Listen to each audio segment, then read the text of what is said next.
दिन ढलते ही चौपाल खाली हो गई थी। हुक्के की आग बुझ चुकी थी। पीपल के नीचे पड़ी चारपाइयां अब दीवारों से लगाकर रख दी गई थीं। सरपंच का घर गांव के बीचों बीच था, बाकी घरों से थोड़ा ऊंचा, थोड़ा चौड़ा, लेकिन दिखावे से दूर। मोटी मिट्टी की दीवारें, ऊपर खपड़ैल की छत, दरवाजे के पास एक पुराना पीतल का घंटा जो अब बरसों से नहीं बजा था। उसी घर की परछाई में उस रात दो साए धीरे धीरे सरक रहे थे। कोई हड़बड़ी नहीं, कोई फुसफुसाहट नहीं, बस सांसों की हल्की आवाज। पहला चोर भूरा, दुबला पतला, आंखें हमेशा नीचे झुकी हुई जैसे जमीन से बात करता हो। दूसरा कल्लू, कद में थोड़ा भारी, चलते समय पांव ऐसे रखता था जैसे मिट्टी से माफी मांग रहा हो। दोनों गांव के ही थे, यहीं पैदा हुए, यहीं बड़े हुए, इन्हीं गलियों में नंगे पांव दौड़े थे। इसीलिए उन्हें हर पत्थर का अंदाजा था।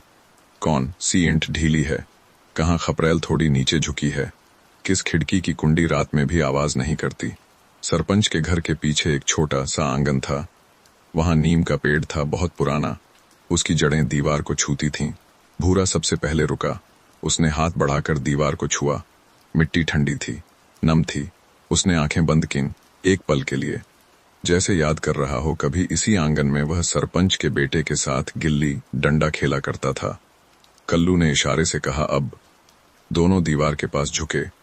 भूरा पहले चढ़ा, फिर उसने हाथ बढ़ाकर कल्लू को खींच लिया। खपड़ैल पर उनका वजन पड़ा, लेकिन छत ने आवाज नहीं की, जैसे वह भी उन्हें पहचानती हो। अंदर अंधेरा था, पर यह अंधेरा डराने वाला नहीं था। यह वही अंधेरा था जो गांव की हर रात में रहता है, जहां चीजें दिखती नहीं पर महसूस होती हैं। भूरा आगे बढ़ा। उसने दीवार के साथ साथ हाथ चलाया। यहां एक पुरानी अलमारी थी, लकड़ी की, जिसके कोने घिस चुके थे। कल्लू ने सांस रोकी। भूरा ने ताला छुआ। क्लिक। इतनी हल्की आवाज कि अगर कोई जाग भी रहा होता तो उसे अपनी ही सांस का धोखा लगता। अलमारी खुली। अंदर कपड़े थे, पुराने कागज, कुछ सिक्के। कल्लू ने सिर हिलाया। इतना तो हर घर में होता है। फिर भूरा ने नीचे झुककर एक संदूक खींचा, लकड़ी का भारी संदूक जिस पर पीतल की पट्टी जड़ी थी। कल्लू की आंखें पहली बार चमकीं। ताला पुराना था, पर बंद था। भूरा ने कान लगाकर सुना, जैसे ताले से बात कर रहा हो। फिर उंगलियां चलीं, टकटक, और ताला खुल गया। संदूक का ढक्कन उठा। अंदर जो था उसने दोनों को एक पल के लिए बिल्कुल चुप कर दिया। सोने के सिक्के नहीं, चमकती गहने नहीं, बल्कि पुराने कपड़ों में लिपटी पोटलियां, कुछ कागज, एक मिट्टी का दिया, और नीचे भारी ठंडा लोहे का एक डिब्बा। कल्लू ने फुसफुसाया, ये क्या है? भूरा ने जवाब नहीं दिया। उसने बस डिब्बा उठाया। वजन बता रहा था यह खाली नहीं है। उसी पल बाहर कुत्ता भौंका। दोनों ठिठक गए, लेकिन घर के भीतर कोई हलचल नहीं हुई। सरपंच सो रहा था, गहरी नींद में। शायद उसे जरा सी भी भनक नहीं थी कि उसके ही गांव के दो लड़के उसके घर के सबसे पुराने रहस्य को अपने हाथों में लिए खड़े हैं। भूरा ने ढक्कन बंद किया, संदूक वैसे ही छोड़ दिया। वे चोरी नहीं कर रहे थे, वे कुछ और ही उठा रहे थे। जब वे छत से उतरकर बाहर आए तो हवा में ठंड बढ़ चुकी थी। नीम के पत्ते हिले, जैसे कुछ कहना चाहते हों। कल्लू ने धीरे से कहा, भूरा, ये कोई मामूली चीज नहीं है। भूरा ने आकाश की ओर देखा। तारे धुंधले थे। हाँ, वह बोला, ये खजाना है, पर पैसे का नहीं। रात फिर से शांत हो गई, और गांव, जिसे लगता था कि सब कुछ वैसा ही है, असल में उसी पल बदलना शुरू हो चुका था। रात बीत गई, लेकिन उस रात का वजन भूरा और कल्लू के कंधों से उतरा नहीं। वे दोनों अलग अलग रास्तों से अपने अपने घर लौटे थे, जैसे कुछ हुआ ही न हो। गांव की सुबह हमेशा की तरह आई। मुर्गे ने बांग दी, कुएं से पानी खींचने की आवाज आई, किसी घर में चूल्हा जला। सब कुछ वैसा ही था, पर भूरा को लग रहा था कि हवा में कुछ बदला हुआ है। वह अपनी झोंपड़ी के बाहर मुंडेर पर बैठा था। सामने वही रास्ता था जहां से वह बचपन में नंगे पांव स्कूल जाता था। मिट्टी आज भी वैसी ही थी, पर अब उसमें उसके कदमों की आवाज अलग सुनाई दे रही थी। उसकी माँ अंदर चूल्हे पर रोटी सेंक रही थी। आज जल्दी उठ गया, उसने कहा। भूरा ने सिर हिलाया, कुछ बोला नहीं। उसकी आंखों के सामने वही लोहे का डिब्बा घूम रहा था, ठंडा, भारी, बिना आवाज के भी कुछ कहता हुआ। कल्लू का घर गांव के दूसरे सिरे पर था। वह घर नहीं था, बस दो दीवारें और ऊपर टीन की चादर। कल्लू आंगन में बैठा अपने हाथ देख रहा था। वे हाथ जो रात को इतने सधे हुए थे, अब हल्के कांप रहे थे। उसकी पत्नी पानी का घड़ा भर रही थी। आज खेत नहीं जाओगे? उसने पूछा। कल्लू ने कहा, थोड़ी देर में। लेकिन वह जानता था आज वह कहीं नहीं जाएगा। दोपहर होते होते सूरज तेज हो गया। गांव के बीचों बीच सरपंच का घर अब भी वैसा ही खड़ा था। किसी को नहीं पता था कि उसी घर की एक रात 2 लोगों के भीतर कितना कुछ छोड़ गई है। सरपंच दोपहर को चौपाल पर आया। उसकी चाल में कोई फर्क नहीं था। उसने हुक्का रखा, 2 कश लिए। आज हवा भारी है, उसने कहा। किसी ने जवाब नहीं दिया। गांव वाले बस सिर हिलाते रहे। भूरा दूर खड़ा उसे देख रहा था। सरपंच का चेहरा उसे डरावना नहीं लगा। उसे याद आया एक बार बचपन में वह बीमार पड़ा था तो सरपंच ने उसे अपने घर से गुड़ भेजा था। खाओ, उसने कहा था, कमजोरी दूर होगी। वह याद आज अचानक कांटों की तरह चुभ रही थी। शाम ढली। सूरज पीपल के पीछे धीरे धीरे डूब गया। भूरा और कल्लू बिना तय किए उसी पुराने बरगद के नीचे मिले। वही बरगद जिसके नीचे उन्होंने पहली बार सिगरेट पी थी। कल्लू ने पहले बोला, तूने देखा क्या था उस डिब्बे के अंदर? भूरा ने सिर हिलाया। नहीं। फिर क्यों उठा लाए? भूरा ने जमीन से एक सूखी टहनी उठाई। उसे तोड़ा, क्योंकि वो सामान नहीं था। कल्लू चुप रहा। हवा चल रही थी, पत्ते सरसराए। सरपंच गरीब आदमी नहीं है, कल्लू बोला, पर अमीर भी नहीं। फिर उसके पास ऐसा डिब्बा क्यों? भूरा ने जवाब नहीं दिया। वह सोच रहा था उन कागजों के बारे में जो संदूक में थे। पुराने कागज, किनारे जले हुए, जैसे उन्हें कई बार छुपाया गया हो। कभी तूने सरपंच को रात में जागते देखा है? भूरा ने पूछा। कल्लू ने सोचा। हाँ, वह बोला, कई बार। अकेले बैठा रहता है, जैसे किसी से बात कर रहा हो। भूरा की आंखें नीचे झुक गईं। शायद वह डिब्बा उसी बात का जवाब है। कल्लू ने धीरे से कहा, खोलेंगे? भूरा ने बहुत देर तक कुछ नहीं कहा। फिर बोला, आज नहीं, आज बस इसे अपने पास रखेंगे। उन्होंने तय किया डिब्बा गांव से बाहर पुरानी कुएं के पास छुपा दिया जाएगा। वह कुआं अब इस्तेमाल में नहीं था। पानी बहुत नीचे चला गया था, लेकिन लोग मानते थे उस कुएं में अब भी कहानियां भरी हैं। रात फिर आई, इस बार थोड़ी भारी। दोनों अंधेरे में कुएं तक गए। डिब्बा झाड़ियों के पीछे पत्थरों के नीचे रख दिया। भूरा ने एक पल को उस पर हाथ रखा। जो भी है, उसने कहा, ये हमें जांच रहा है। कल्लू ने धीरे से पूछा, और अगर हम पास नहीं हुए? भूरा ने आकाश की ओर देखा। तो ये खजाना हमारे लिए नहीं है। गांव की रात फिर शांत हो गई, लेकिन अब शांति के भीतर एक सवाल जाग चुका था, और सवाल कभी सोते नहीं। सरपंच की नींद उस रात भी पूरी नहीं हुई थी। ये बात किसी को बताने की जरूरत नहीं थी, क्योंकि यह कोई नई बात नहीं थी। गांव में लोग कहते थे सरपंच कम सोता है, लेकिन कोई यह नहीं जानता था कि वह क्यों कम सोता है। उसका घर दिन में जितना सीधा सादा लगता था, रात में उतना ही भारी हो जाता था। मिट्टी की दीवारें दिन में धूप समेट लेती थीं और रात में उसे छोड़ने में देर करती थीं। सरपंच चारपाई पर लेटा था। छत की खपरेल अंधेरे में हल्की हल्की चमक रही थी। वह करवट बदलता है, फिर दूसरी, फिर बैठ जाता है। उसकी उम्र अब 60 के पार थी, लेकिन पीठ सीधी थी। उसने दीवार के पास रखा पीतल का लोटा उठाया, पानी पिया, फिर आंगन की ओर देखा। नीम का पेड़ रात में और भी पुराना लग रहा था। उस पेड़ के नीचे कभी बहुत लोग बैठे थे।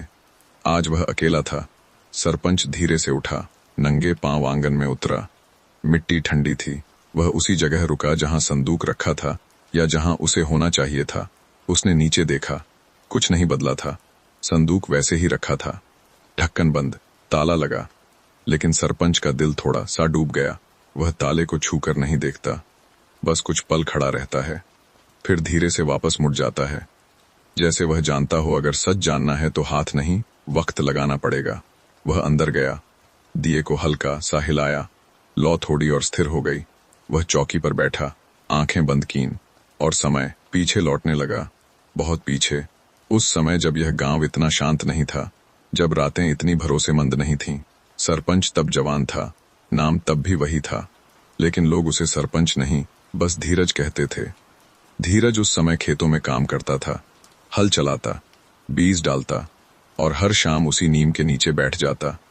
उसी नीम के नीचे एक आदमी अक्सर आया करता था, लंबा, आंखों में हमेशा बेचैनी। उसका नाम अब गांव में कोई नहीं लेता, क्योंकि वह नाम किसी कागज में नहीं, बस कुछ लोगों की याद में बचा था। वह आदमी एक दिन बहुत देर तक नीम के नीचे बैठा रहा। धीरज ने पूछा था क्या हुआ। उस आदमी ने आसमान की ओर देखा। अगर कोई चीज तुम्हारे पास हो और वह तुम्हारी न हो तो तुम उसे कहाँ छुपाओगे? धीरज हंसा था। खेत में। क्यों? क्योंकि खेती सिर्फ मेहनत नहीं, भरोसा भी है। वह आदमी उस दिन कुछ नहीं बोला, लेकिन अगली रात वह आया। उसके हाथ में वही लोहे का डिब्बा था, ठंडा। इसे रख लो, उसने कहा था। धीरज चौंका था। ये क्या है? ये वो है जिसे सब ढूंढ रहे हैं। और तुम? मैं थक गया हूं। धीरज ने डिब्बा नहीं लिया। मैं क्यों? उस आदमी ने कहा था क्योंकि तुम लालची नहीं हो, और जो लालची नहीं होते वही खजाने के सबसे सुरक्षित ताले होते हैं। धीरज उस रात बहुत देर तक जागा था। अगली सुबह वह आदमी कभी नहीं दिखा। किसी ने कहा वह शहर चला गया, किसी ने कहा वह नदी पार नहीं कर पाया, और किसी ने कुछ नहीं कहा। डिब्बा धीरज के पास रह गया सालों तक। जब वह सरपंच बना तब भी, जब उसके बाल सफेद हुए तब भी उसने कभी डिब्बा खोला नहीं। कभी। उसने बस उसे अपने पास रखा, जैसे किसी की अमानत हो। अब उसी रात जब भूरा और कल्लू नीम के नीचे से गुजरे थे, सरपंच को नींद में नीम के पत्तों की आवाज सुनाई दी थी। उसने आंख खोली थी, लेकिन कुछ देखा नहीं। अब वह चौकी पर बैठा यही सोच रहा था, अगर डिब्बा किसी और के पास चला गया है तो शायद वक्त खुल गया है। उधर पुराने कुएं के पास हवा अलग तरह से चल रही थी। भूरा वहां अकेला आया। कल्लू नहीं था। भूरा झाड़ियों के पास बैठा, पत्थरों को हटाया। डिब्बा जैसा रखा था वैसा ही था। उसने उसे बाहर निकाला, बैठ गया, ढक्कन पर हाथ रखा, और पहली बार उसके भीतर डर नहीं, सम्मान उभरा। जो भी है, उसने धीरे से कहा, तू चोरी का नहीं लगता। कुएं के भीतर से हल्की सी गूंज आई, जैसे किसी ने सुन लिया हो। पुराने कुएं के पास दोपहर अजीब तरह से शांत थी। ऐसी शांति जो दोपहर में कम ही मिलती है, जब धूप तेज होती है पर हवा थमी हुई। भूरा कुएं की मुंडेर के पास बैठा था। कल्लू थोड़ी देर बाद आया। उसकी चाल आज धीमी नहीं थी, पर निश्चिंत भी नहीं थी। उसने दूर से भूरा को देखा और फिर उस लोहे के डिब्बे को। वह कुछ नहीं बोला, क्योंकि कुछ चीजें बोली नहीं जाती। डिब्बा दोनों के बीच रखा था। धूप उस पर पड़ रही थी। लोहे की सतह गर्म नहीं हो रही थी, जैसे धूप उससे भी इजाजत मांग रही हो। कल्लू नीचे बैठ गया। खोलेंगे? उसने पूछा। भूरा ने सिर नहीं हिलाया। वह बस डिब्बे की सतह पर उंगलियां घुमा रहा था। डर लग रहा है? कल्लू ने पूछा। भूरा ने धीरे से कहा, डर नहीं तो जिम्मेदारी। कल्लू हंसना चाहता था पर हंस नहीं पाया। हम चोर हैं, वह बोला। हमें कब से जिम्मेदारी की फिक्र होने लगी। भूरा ने कुएं में झांका। अंधेरा था, लेकिन वह अंधेरा डरावना नहीं था। हम चोर हैं, भूरा बोला, पर हम झूठे नहीं हैं। कल्लू चुप हो गया। हवा हल्की सी चली। कुएं की गूंज कुछ कहने लगी। भूरा ने डिब्बे का कुंडा पकड़ा। वह जाम नहीं था, ना ही ज्यादा ढीला, जैसे खुलने के लिए इसी पल का इंतजार कर रहा हो। क्लिक। ढक्कन उठा। कोई चमक नहीं, कोई सोना नहीं, कोई सिक्कों की आवाज नहीं। अंदर बस कागज थे, पुराने मोटे। कुछ पर स्याही फैल चुकी थी, कुछ पर हाथों के निशान थे। कल्लू झुककर देखने लगा। ये क्या है? भूरा ने एक कागज उठाया, धूप में उसे सीधा किया। लिखावट साफ थी, पर शब्द भारी। यह हिसाब नहीं था, यह किसी सौदे का लिखा हुआ कागज नहीं था। यह नामों की सूची थी।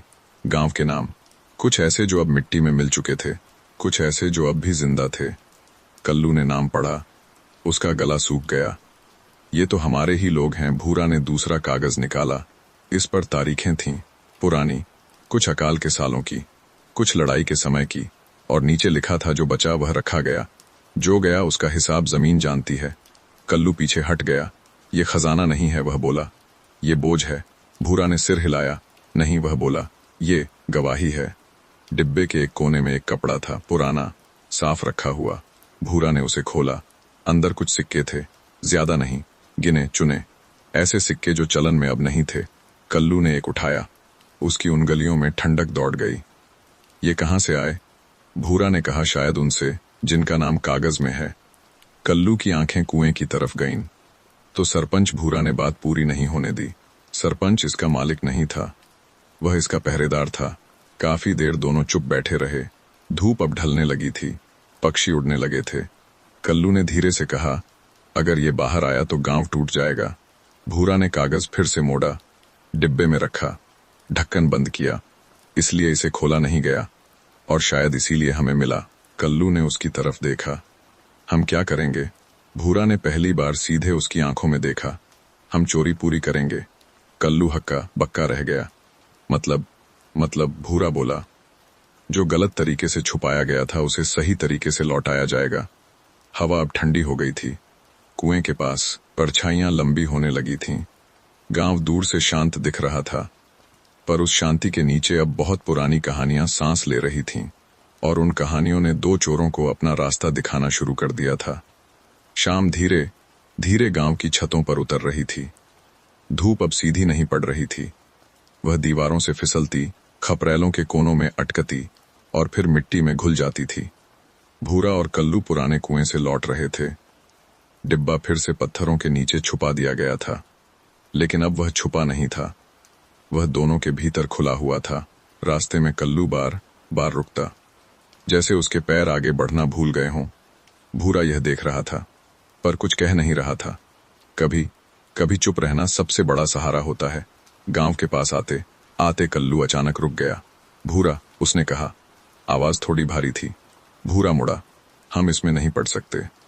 भूरा ने कुछ नहीं पूछा। वह जानता था अब सवाल नहीं, डर बोल रहा है। ये कागज, कल्लू बोला। ये नाम उसने अपने माथे पर हाथ फेरा। अगर ये बाहर आए तो लोग एक दूसरे को देख नहीं पाएंगे। भूरा ने कहा, लोग अब भी पूरा नहीं देखते। कल्लू ने सिर हिलाया। पर हम चोर हैं, हम न्यायाधीश नहीं।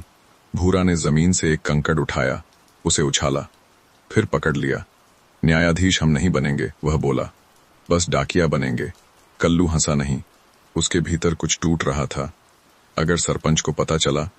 भूरा ने कहा, उसे पहले से पता है। कल्लू चौंका। क्या? उसे पता है कि डिब्बा अब उसके पास नहीं है, और उसे यह भी पता है कि जिसने उठाया है वह भागेगा नहीं। कल्लू बहुत देर कुछ नहीं बोला, फिर धीरे से कहा, मुझे डर लग रहा है। भूरा ने उसकी तरफ देखा। पहली बार उसने कल्लू को कमजोर देखा। यह वही कल्लू था जो बचपन में पेड़ से कूद जाता था, जिसने नदी में सबसे पहले छलांग लगाई थी। अब वह डर रहा था। किससे? भूरा ने पूछा। कल्लू ने जवाब देने में समय लिया। खुद से। भूरा समझ गया। गांव अब पास था। घरों से खाने की गंध आने लगी थी। कहीं बच्चा रो रहा था, कहीं बर्तन खनक रहे थे। जिंदगी चल रही थी, जैसे कुछ भी न बदला हो। भूरा अचानक रुक गया। कल्लू, उसने कहा, तुझे याद है वह साल? कल्लू ने उसकी ओर देखा। कौन सा? जब सूखा पड़ा था। कल्लू की आंखें झपक गईं। वह साल कोई नहीं भूलता। जब अनाज नहीं था, भूरा बोला, और लोग अपने ही घरों में अजनबी हो गए थे। कल्लू ने धीरे से कहा, हाँ, उस साल। भूरा बोला, तेरा बाप कहाँ गया था? कल्लू ने नजरें झुका लीं। शहर। और लौटा? कल्लू ने सिर हिलाया। नहीं। भूरा ने सांस ली। मेरा बाप यहीं रहा था, और एक रात गायब हो गया। कल्लू ने तेजी से देखा। तेरा बाप? भूरा ने हाँ कहा। उसका नाम उस कागज में था। हवा अचानक रुक गई। कल्लू कुछ बोल नहीं पाया। वह चोर नहीं था, भूरा बोला, वह किसान था। पर जब भूख कागज बनती है तो नाम अपने आप लिखे जाते हैं। कल्लू ने आंखें बंद कर लीं। इसलिए मैं नहीं डरता, भूरा बोला, क्योंकि जो डर था वह पहले ही हो चुका है। काफी देर दोनों खड़े रहे। फिर कल्लू ने कहा, अगर हम बीच में रुक गए तो ये कागज फिर कभी नहीं खुलेंगे। भूरा ने कहा, और अगर हम आगे बढ़े तो गांव पहले जैसा नहीं रहेगा। कल्लू ने लंबी सांस ली। मैं भाग नहीं रहा, उसने कहा, बस चलने से पहले डर को देख रहा हूं। भूरा ने उसके कंधे पर हाथ रखा। देख ले, वह बोला, डर भी पुराना होता है। रात अब पूरी तरह उतर चुकी थी। गांव सोने की तैयारी में था, लेकिन दो लोगों की नींद अब कागजों में लिखी जा चुकी थी, और कागज कभी अपने आप नहीं जलते। रात अब गांव के ऊपर पूरी तरह बैठ चुकी थी। ऐसी रात जिसमें कुत्ते भी कम भौंकते हैं और लोग अपने ही कदमों की आवाज ध्यान से सुनते हैं। भूरा अपने घर के बाहर मुंडेर पर बैठा था। आकाश साफ था, तारे बहुत दूर लग रहे थे। उसकी मां अंदर सो चुकी थी। घर शांत था, पर भूरा के भीतर कुछ जाग रहा था। वह जानता था आज या कल कुछ होगा। ऐसी बातें कभी ज्यादा देर टलती नहीं। उसने पीठ के पीछे आहट सुनी, बहुत हल्की, ऐसी जो जान पहचान वाली हो। भूरा ने मुड़कर देखा। सरपंच खड़ा था। न कोई लाठी, न कोई गुस्सा, न कोई हड़बड़ी, बस वही सादा कपड़े, वही सीधी चाल। भूरा तुरंत खड़ा नहीं हुआ। वह जानता था अगर यह डर की घड़ी होती तो सरपंच ऐसे नहीं आता। बैठा रह, सरपंच ने कहा। उसकी आवाज धीमी थी पर भारी। भूरा बैठा रहा। दोनों के बीच कुछ पल सिर्फ हवा थी। नीम के पत्तों की सरसराहट दूर से आ रही थी। सरपंच ने आसमान की ओर देखा। तारे, वह बोला, हमेशा रास्ता नहीं बताते, कभी कभी बस यह बताते हैं कि हम कितने छोटे हैं। भूरा चुप रहा। सरपंच ने उसकी ओर देखा। डिब्बा अब मेरे पास नहीं है, उसने कहा। यह सवाल नहीं था, यह स्वीकार था। भूरा ने सिर झुका लिया। मैंने खोला नहीं था, सरपंच बोला, क्योंकि कुछ चीजें खोलने के बाद सिर्फ देखी नहीं जाती, भुगती भी जाती हैं। भूरा ने धीरे से कहा, हमने खोल दिया। सरपंच ने गहरी सांस ली। उसके चेहरे पर कोई हैरानी नहीं थी। और तुमने क्या देखा? भूरा ने जवाब देने से पहले काफी देर सोचा। नाम, उसने कहा। तारीखें और भूख। सरपंच ने आंखें बंद कर लीं। तो सब पढ़ लिया, वह बोला। सब नहीं, भूरा बोला। बस इतना कि वह चोरी जो कभी पकड़ी नहीं गई, वह किसी और तरीके से सजा बन गई। सरपंच हंसा नहीं, वह थोड़ा सा झुका। मैंने डिब्बा तुमसे बचाने के लिए नहीं रखा था, वह बोला। मैंने तुम्हारे लिए रखा था। भूरा ने तेजी से उसकी ओर देखा। हमारे लिए? हाँ, सरपंच बोला। हर पीढ़ी में कोई ना कोई होता है जो पुरानी गलती को देख सके और उसे दोहराए नहीं। भूरा की आवाज भारी हो गई। पर अगर यह सब बाहर आया तो गांव? सरपंच ने बात काटी नहीं, बस धीरे से कहा, गांव पहले ही इस बोझ पर खड़ा है। अब सवाल यह नहीं है कि कागज क्या कहेंगे, सवाल यह है कि हम क्या करेंगे। भूरा ने पूछा, आप हमसे डिब्बा वापस नहीं मांगेंगे? सरपंच ने मुंडेर पर हाथ रखा। अगर मैं मांग लूं, वह बोला, तो यह फिर छुप जाएगा, और छुपी हुई चीजें सड़ती हैं। भूरा कुछ नहीं बोला। उसे पहली बार समझ आया सरपंच कमजोर नहीं था, वह वक्त का इंतजार कर रहा था। कल्लू डर रहा है, भूरा बोला। सरपंच ने सिर हिलाया। डर बुरा नहीं है, वह बोला। डर बताता है कि अभी इंसान जिंदा है, पर डर के आगे अगर सच रख दिया जाए तो डर रास्ता बन जाता है। सरपंच ने उठते हुए कहा, डिब्बा जहां है वहीं रहने दो अभी, और जब तुम्हें लगे कि रात सुन सकती है तब अगला कदम उठाना। वह धीरे धीरे अंधेरे में गुम हो गया। भूरा काफी देर तक वहीं बैठा रहा। उसे लगा जैसे गांव पहली बार उस पर भरोसा कर रहा हो, और भरोसा सबसे भारी खजाना होता है। उस रात कल्लू देर तक घर नहीं लौटा। उसकी पत्नी चूल्हे के पास बैठी रही। आग धीरे धीरे राख में बदलती गई। उसने कल्लू का नाम 2 बार पुकारा, फिर कुछ नहीं कहा। गांव में औरतें ज्यादा सवाल नहीं पूछती, वे बस इंतजार करती हैं। कल्लू गांव के बाहर एक सूखे खेत में बैठा था। वह खेत अब किसी का नहीं था। कभी वहां बाजरा उगता था, अब सिर्फ कठोर जमीन थी। कल्लू घुटनों को छाती से लगाए बैठा था। उसकी आंखें अंधेरे की आदी हो चुकी थीं। उसे वही साल बार बार याद आ रहा था, जब उसके पिता शहर गए थे, काम मिलेगा कहकर। माँ ने तब कुछ नहीं कहा था, बस एक पुरानी थैली में रोटियां बांधी थीं। उस रात भी ऐसी ही चुप्पी थी। और फिर एक सुबह जिसमें पिता नहीं लौटे। कल्लू ने हाथों को मिट्टी में दबाया। अगर ये कागज खुले, उसने खुद से कहा, तो किसी और का बाप फिर लौटेगा? उस सवाल का कोई जवाब नहीं था, बस एक भारीपन था। उसने आकाश की ओर देखा। तारे आज उसे रास्ता नहीं दिखा रहे थे, बस गिनती बता रहे थे। कितनी रातें बीत चुकी हैं, कितनी अब भी बची हैं। वह उठा, धीरे, जैसे जमीन से माफी मांग रहा हो, और सीधे पुराने कुएं की ओर चल पड़ा। रात अब बहुत गहरी थी, कुत्ते भी चुप थे। कुएं के पास हवा थोड़ी ठंडी थी। कल्लू ने पत्थर हटाए। डिब्बा वहीं था। उसने उसे बाहर निकाला। वह भारी था, पर आज उसे वजन कम लगा, जैसे किसी ने उसका आधा बोझ उठा लिया हो।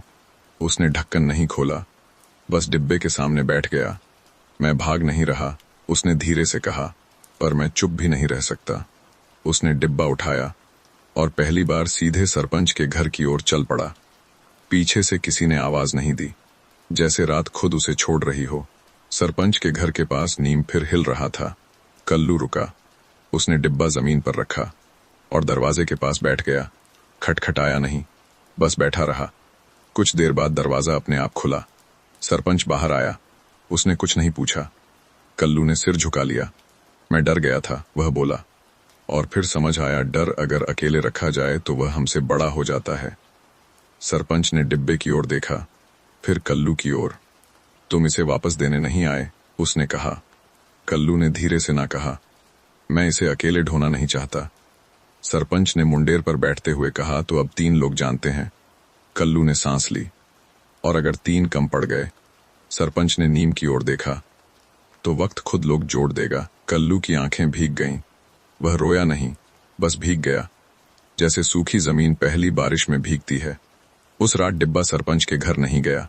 वह नीम के नीचे रहा। लेकिन अब वह चोरी नहीं था, वह इंतजार था। गांव की सुबह हमेशा आवाज से शुरू होती थी। कुएं की चरखी, बर्तनों की खनक, किसी बच्चे का रोना। लेकिन उस दिन सुबह एक और चीज थी, चुपचाप, बिना आवाज के। एक एहसास, जैसे किसी ने रात में मिट्टी के नीचे कुछ हिला दिया हो। कोई कह नहीं रहा था, पर सबको कुछ अलग लग रहा था। भूरा सुबह जल्दी उठा। उसने आंगन में झाड़ू लगाई। मिट्टी जैसी की तैसी थी, पर उसका मन नहीं। मां ने पूछा, आज इतनी जल्दी? भूरा ने कहा, नींद पूरी हो गई। ये झूठ नहीं था, नींद वाकई पूरी हो चुकी थी, क्योंकि अब जागने का वक्त था। चौपाल पर लोग धीरे धीरे इकट्ठे होने लगे। हुक्का भरा गया, पहला कश लिया गया। पर आज बातें कम थीं। ज्यादातर लोग बीच में रुक जाते, जैसे कोई शब्द जुबान तक आकर लौट जाता हो। एक बूढ़ा जो हमेशा सबसे ज्यादा बोलता था, आज चुप था। उसने 2 बार सरपंच के घर की ओर देखा, फिर नजर झुका ली। कल्लू दोपहर में चौपाल के पास आया। पहले वह सीधे निकल जाता था, आज वह रुका। बैठा नहीं, बस खड़ा रहा। किसी ने उससे पूछा, सब ठीक है? कल्लू ने सिर हिलाया। हाँ। यह भी झूठ नहीं था। ठीक का मतलब अब बदल रहा था। दोपहर धीरे धीरे गहरी हुई। धूप भारी नहीं थी, पर हल्की भी नहीं, जैसे किसी ने सूरज को समझा दिया हो कि आज ज्यादा चमकने की जरूरत नहीं। एक औरत कुएं पर पानी भरते हुए रुक गई। उसने दूसरी औरत से कहा, कल रात नींद नहीं आई? क्यों? दूसरी ने पूछा। पहली ने कंधे उचका दिए। पता नहीं। यही सबसे बड़ी बात थी, पता नहीं। दोपहर बाद सरपंच घर से बाहर आया। वह सीधे चौपाल नहीं गया, बस गली से गुजरा। उसकी चाल वैसी ही थी, पर लोगों की नजरें आज थोड़ी देर उस पर रुक गईं। उसने किसी को देखकर सिर हिलाया, बस इतना ही। कोई ऐलान नहीं, कोई बैठक नहीं। पर शाम होते होते एक बात हवा की तरह फैल चुकी थी। कोई पूछ नहीं रहा था क्या, बस सब महसूस कर रहे थे कुछ। भूरा शाम को नीम के नीचे आया। वहां कल्लू पहले से बैठा था। दोनों कुछ देर चुप रहे। फिर कल्लू ने कहा, लोग जान रहे हैं? भूरा ने पूछा, क्या? कल्लू ने जमीन को देखते हुए कहा कि जो बातें दबी थीं, वो अब दबी नहीं हैं। भूरा ने नीम की छाल पर हाथ फेरा। हवा अगर एक बार चल जाए, वह बोला, तो दरवाजे अपने आप खुलते हैं। कल्लू ने धीरे से पूछा, और अगर किसी का दरवाजा टूट जाए? भूरा ने काफी देर कुछ नहीं कहा। फिर बोला, तो उसे बनाने का काम भी किसी को करना पड़ेगा। रात फिर उतरी, लेकिन आज वह वैसी नहीं थी। आज रात कुछ लेकर आई थी, और गांव उसके लिए तैयार नहीं था। पर कभी कभी तैयारी से पहले ही सच आ जाता है।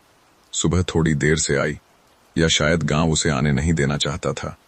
आकाश हल्का सा धुंधला था। सूरज पूरा नहीं निकला था, जैसे वह भी पहले देख लेना चाहता हो कि नीचे सब ठीक है या नहीं। चौपाल आज जल्दी भर गई, पर बैठक नहीं थी। लोग बस आ बैठे थे। कोई हुक्का नहीं भरा गया, कोई कहानी नहीं चली। बस कभी कभी कोई गला साफ करता, और फिर चुप हो जाता। उस भीड़ में एक बूढ़ा आदमी चुपचाप आकर बैठ गया। नाम उसका हरदेव था। गांव का सबसे पुराना आदमी। इतना पुराना कि उसने 2 सरपंच देखे थे, 3 सूखे और 4 पीढ़ियां। हरदेव आज सीधा बैठा था। उसकी पीठ आमतौर पर झुकी रहती थी, आज नहीं। उसकी आंखें जमीन पर नहीं थीं। वह लोगों को देख रहा था, जैसे पहली बार पहचान रहा हो। एक आदमी उसके पास बैठा, फिर उठ गया। दूसरा आया, फिर चला गया। हरदेव को कुछ समझ नहीं आया, पर कुछ चुभ गया। उसने धीरे से कहा, क्या हुआ? कोई सीधे जवाब नहीं दिया।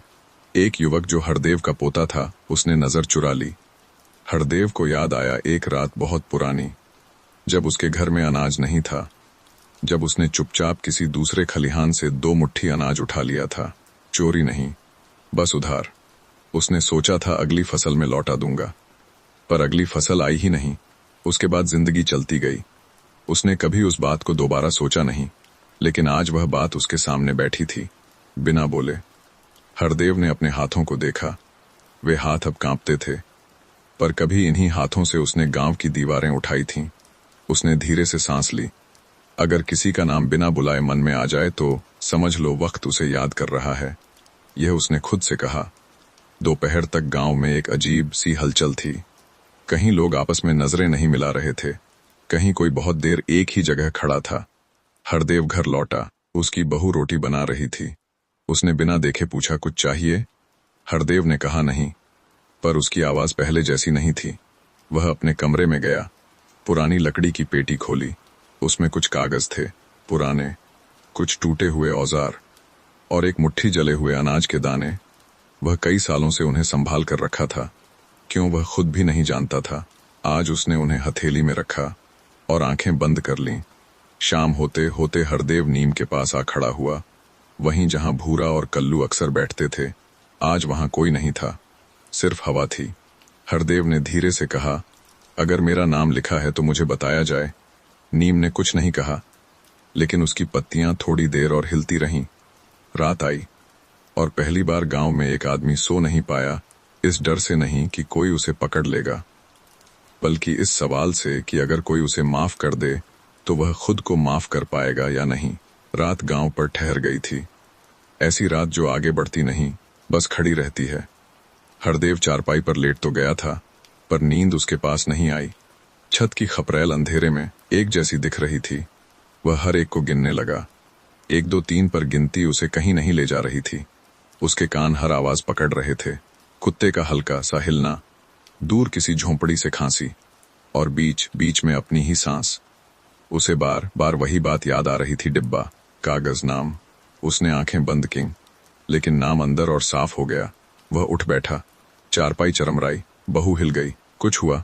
उसने धीरे से पूछा। हरदेव ने कहा, नहीं। यह आज तीसरी बार कहा गया नहीं था, और तीनों बार उसका मतलब हाँ था। वह उठा, लाठी उठाई, दरवाजा खोला। रात उसके सामने खड़ी थी, ठंडी, साफ। वह गली में धीरे धीरे चलने लगा, कदम ऐसे जैसे हर एक से पूछ रहा हो, जाना ठीक है? गांव सो रहा था, पर पूरी तरह नहीं। कुछ घरों में अब भी दिए जल रहे थे, कुछ में अंधेरा भी जाग रहा था। हरदेव सरपंच के घर के पास आकर रुका। नीम उसके ऊपर खड़ा था। उसी नीम के नीचे कभी धीरज और वह आदमी बैठे थे। हरदेव ने एक पल नीम को देखा, फिर दरवाजे की ओर। उसने खटखटाया नहीं, बस खड़ा रहा, काफी देर। इतनी देर कि अगर वह डर के कारण आया होता तो भाग चुका होता। अंदर हलचल हुई, फिर दरवाजा खुला। सरपंच सामने खड़ा था। उसके चेहरे पर कोई हैरानी नहीं थी, जैसे वह इसी का इंतजार कर रहा हो। आओ, उसने कहा। कोई सवाल नहीं। हरदेव अंदर गया। वह चौकी पर बैठ गया। सरपंच दिया थोड़ा आगे खिसकाया। रोशनी हरदेव के चेहरे पर पड़ी, झुर्रियां और गहरी दिखीं, पर आंखें साफ थीं। हरदेव ने धीरे से कहा, मुझे लगता है। वह रुक गया। शब्द आसानी से नहीं आ रहे थे। सरपंच ने कुछ नहीं कहा, बस सुनता रहा। मुझे लगता है, हरदेव ने फिर कहा, कि मेरा नाम लिखा है। कमरे में सन्नाटा फैल गया। सरपंच ने सिर झुकाया। हाँ, उसने कहा, बस एक शब्द। हरदेव की सांस भारी हो गई। मैं चोर नहीं था, उसने कहा, मैं भूखा था। सरपंच ने धीरे से कहा, कागज यह फर्क नहीं समझते, लेकिन इंसान समझते हैं। हरदेव ने आंखें बंद कर लीं। मैं वह लौटा नहीं पाया, मैं शर्मिंदा था। और फिर समय निकल गया। सरपंच ने एक पल सोचा, फिर बोला, समय निकलता नहीं, हम उससे आगे निकल जाते हैं। हरदेव ने लाठी एक तरफ रखी। उसके हाथ खाली हो गए। अब क्या होगा? उसने पूछा। सरपंच ने नीम की ओर देखा। अब वह बोला, जो खुद चलकर आए हैं उनके लिए दरवाजा बंद नहीं किया जाएगा। हरदेव की आंखों से एक बूंद गिरी। वह रोना नहीं था, वह हल्का होना था। कल, सरपंच ने कहा, तुम चौपाल पर आना। हरदेव ने डरते हुए पूछा, सबके सामने?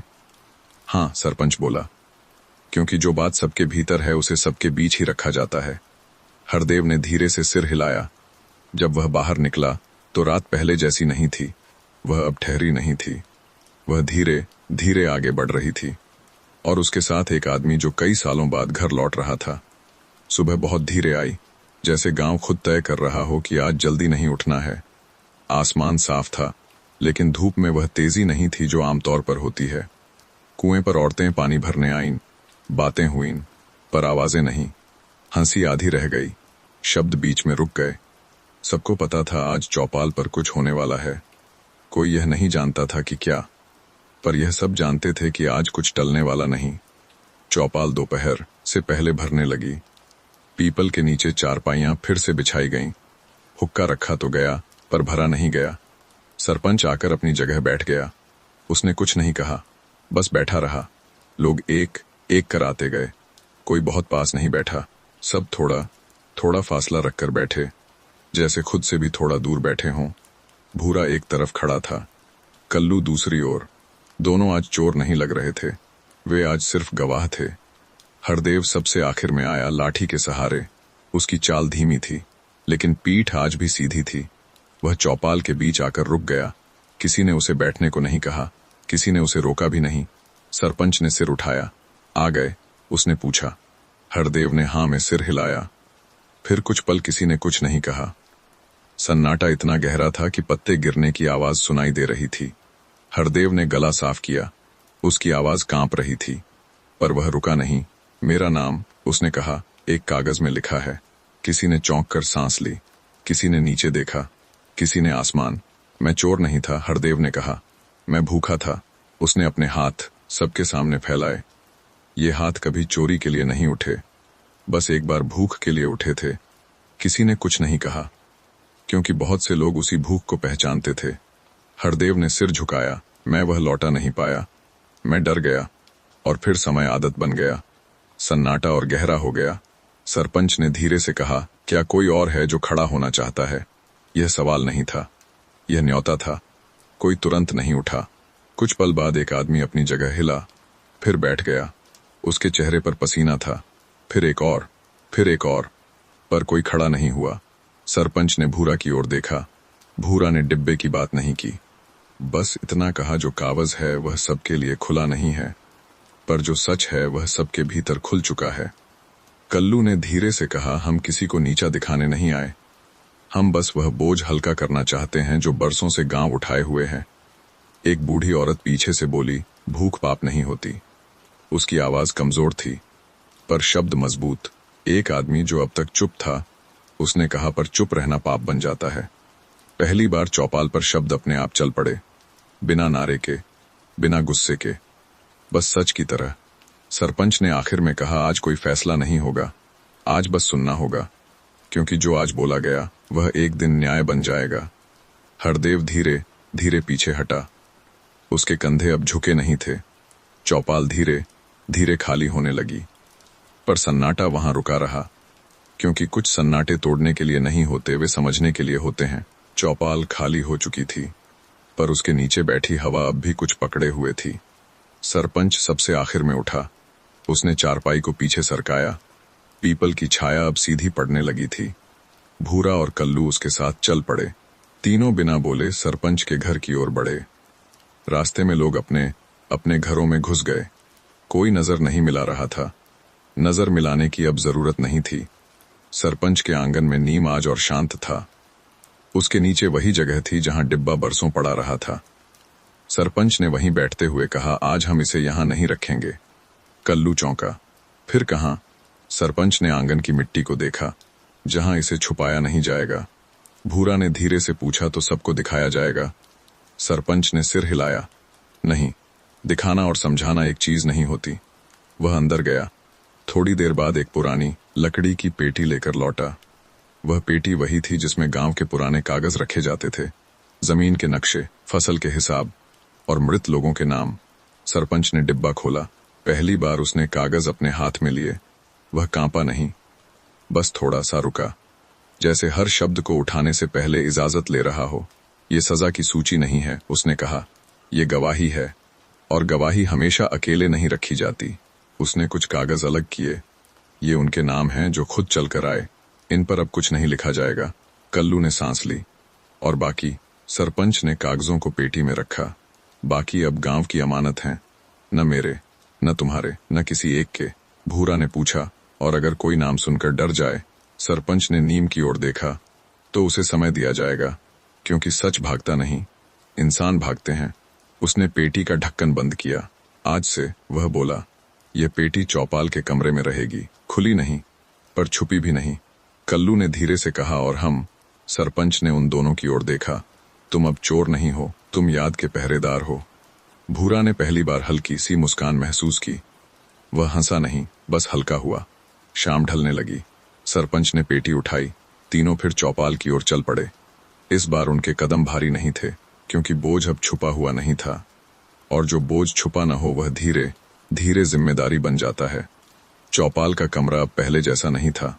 दीवारें वही थीं, छत वही थी, पर बीच में रखी वह लकड़ी की पेटी हवा को भारी बना रही थी।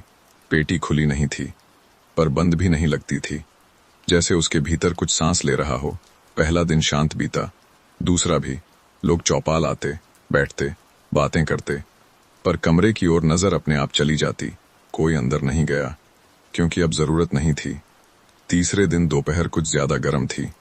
एक आदमी चौपाल के बाहर आकर रुका। उसका नाम गोपाल था। मध्यम उम्र, साधारण चेहरा, किसान। वह हमेशा दूसरों के पीछे चलता था, आगे कभी नहीं। आज वह अकेला आया था। उसके हाथ खाली थे, पर आंखें भरी हुई। वह काफी देर बाहर खड़ा रहा। अंदर लोग उसे देख रहे थे, पर किसी ने कुछ नहीं कहा। गोपाल ने धीरे से कदम बढ़ाया, कमरे के अंदर आया। पेटी उसके सामने थी। उसने उसे छुआ नहीं, बस उसके पास बैठ गया। उसकी सांस तेज थी।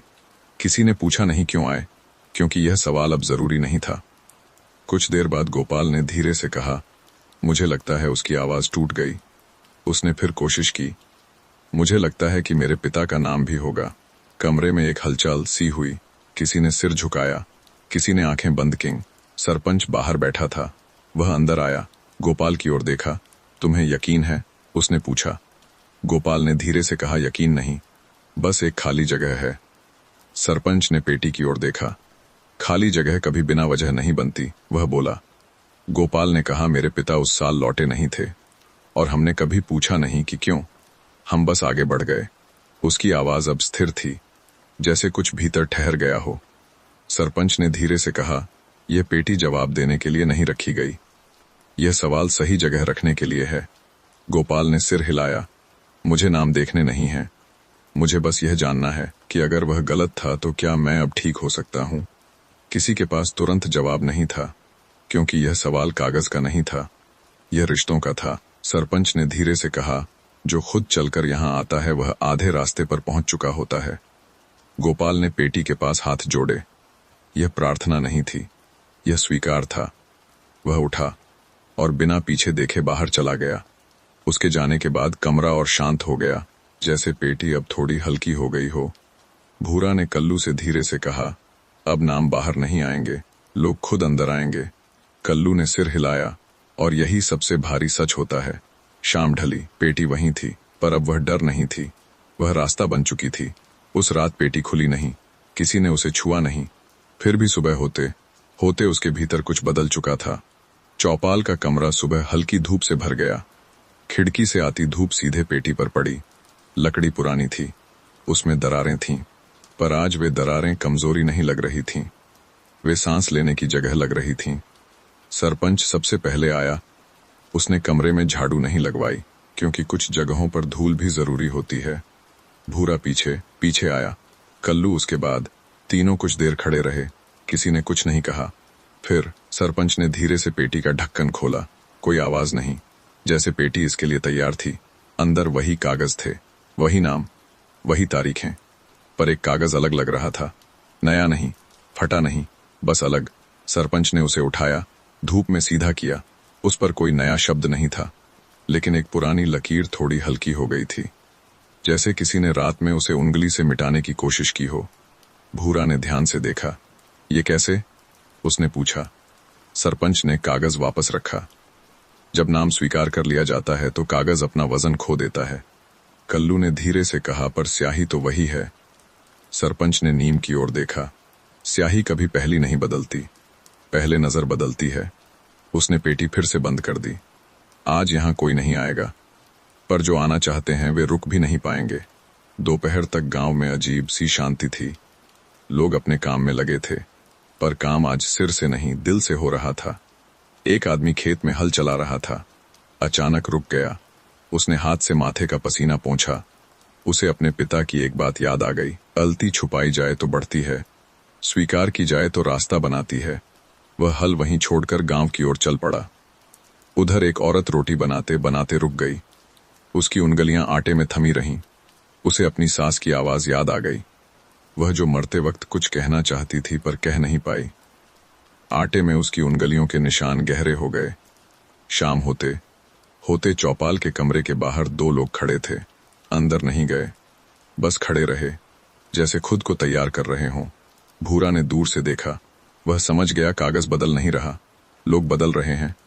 और जब लोग बदलते हैं तो कागज अपने आप पुराने पड़ जाते हैं। रात उतरी। पेटी अंधेरे में और गहरी दिखी, लेकिन डरावनी नहीं। वह अब आईना बन चुकी थी, और आईना कभी किसी को खामोश नहीं छोड़ता। उस दिन सूरज थोड़ा देर से डूबा, या शायद गांव ने उसे जाने नहीं दिया। चौपाल के कमरे के बाहर दो लोग एक साथ आकर रुके। एक अधेड़ उम्र का आदमी, नाम मंगल, दूसरा उससे थोड़ा छोटा, नाम रघु। दोनों एक ही खेत में काम करते थे, पर कभी साथ नहीं बैठे थे। आज दोनों चुप थे। उनके बीच कोई बात नहीं थी, पर कोई दूरी भी नहीं थी। भूरा दूर खड़ा उन्हें देख रहा था। कल्लू उसके पास आकर खड़ा हो गया। पहली बार कल्लू ने धीरे से कहा, कोई अकेला नहीं आया। भूरा ने सिर हिलाया, क्योंकि अब अकेले आने की जरूरत नहीं रही। मंगल ने कमरे के अंदर कदम रखा, रघु उसके पीछे। दोनों पेटी के सामने खड़े हो गए। काफी देर कोई कुछ नहीं बोला। मंगल ने हाथ जोड़े। ये किसी से नहीं था, शायद खुद से। मेरे बाप का नाम होगा, उसने कहा। और उसका भी, रघु ने कहा। उसकी आवाज भारी थी। पर हम दोनों यहां किसी को नीचा दिखाने नहीं आए। हम बस यह जानना चाहते हैं कि जो हमें मिला वह हमारे हिस्से का था या नहीं। सरपंच अंदर आया। उसने दोनों को देखा, फिर पेटी की ओर। तुम एक साथ क्यों आए? उसने पूछा। मंगल ने काफी देर सोचा। क्योंकि अगर हम अकेले आते तो एक दूसरे को दोषी ठहराते, और आज हम सच के साथ खड़े होना चाहते हैं, एक दूसरे के खिलाफ नहीं। रघु ने धीरे से कहा, हमने बरसों तक एक दूसरे से बात नहीं की। आज पहली बार साथ चलकर यहां आए हैं। कमरे में हवा थोड़ी हल्की हो गई। सरपंच ने पेटी नहीं खोली, बस कहा, तुम दोनों यहीं बैठो। वे पेटी के पास बैठ गए, पीठ सीधी, नजर झुकी नहीं। काफी देर चुप्पी रही। फिर सरपंच ने धीरे से कहा, आज नाम नहीं देखे जाएंगे। आज सिर्फ यह देखा जाएगा कि तुम सच के साथ किस तरह खड़े हो। मंगल और रघु ने एक दूसरे की ओर देखा। कोई पुरानी बात बीच में नहीं आई, सिर्फ एक थकान थी, और उसके नीचे एक राहत। अगर हमारे बाप गलत थे, मंगल ने कहा, तो हम उसे ढोने नहीं आए। हम उसे समझकर रखना चाहते हैं। रघु ने सिर हिलाया। और अगर वे मजबूर थे तो हम उस मजबूरी को अपनी आदत नहीं बनाएंगे।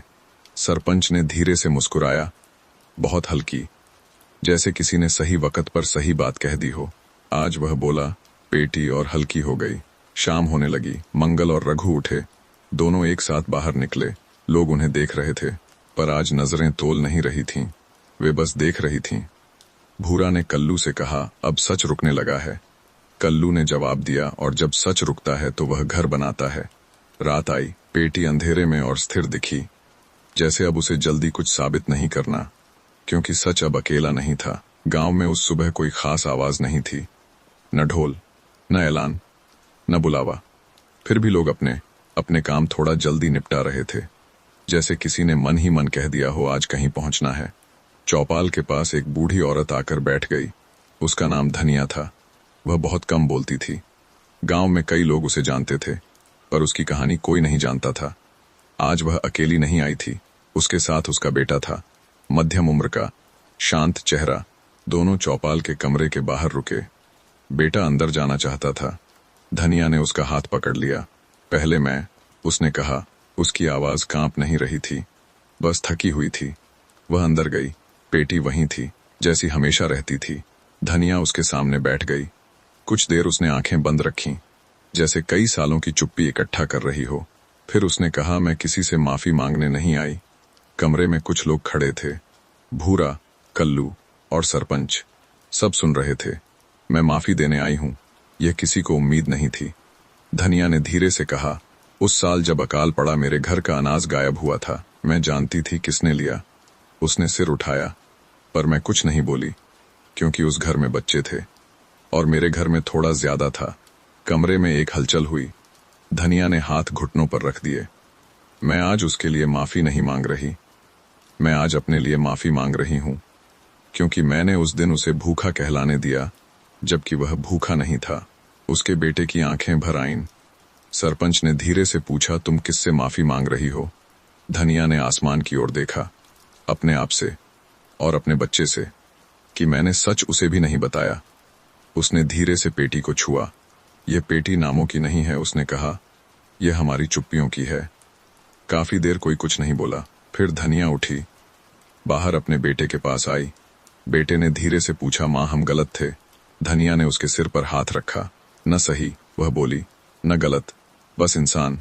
उसी दिन दोपहर में एक आदमी और आया, फिर एक और, कोई माफी मांगने, कोई माफी देने, पर सबसे पहले सब खुद से बात कर रहे थे।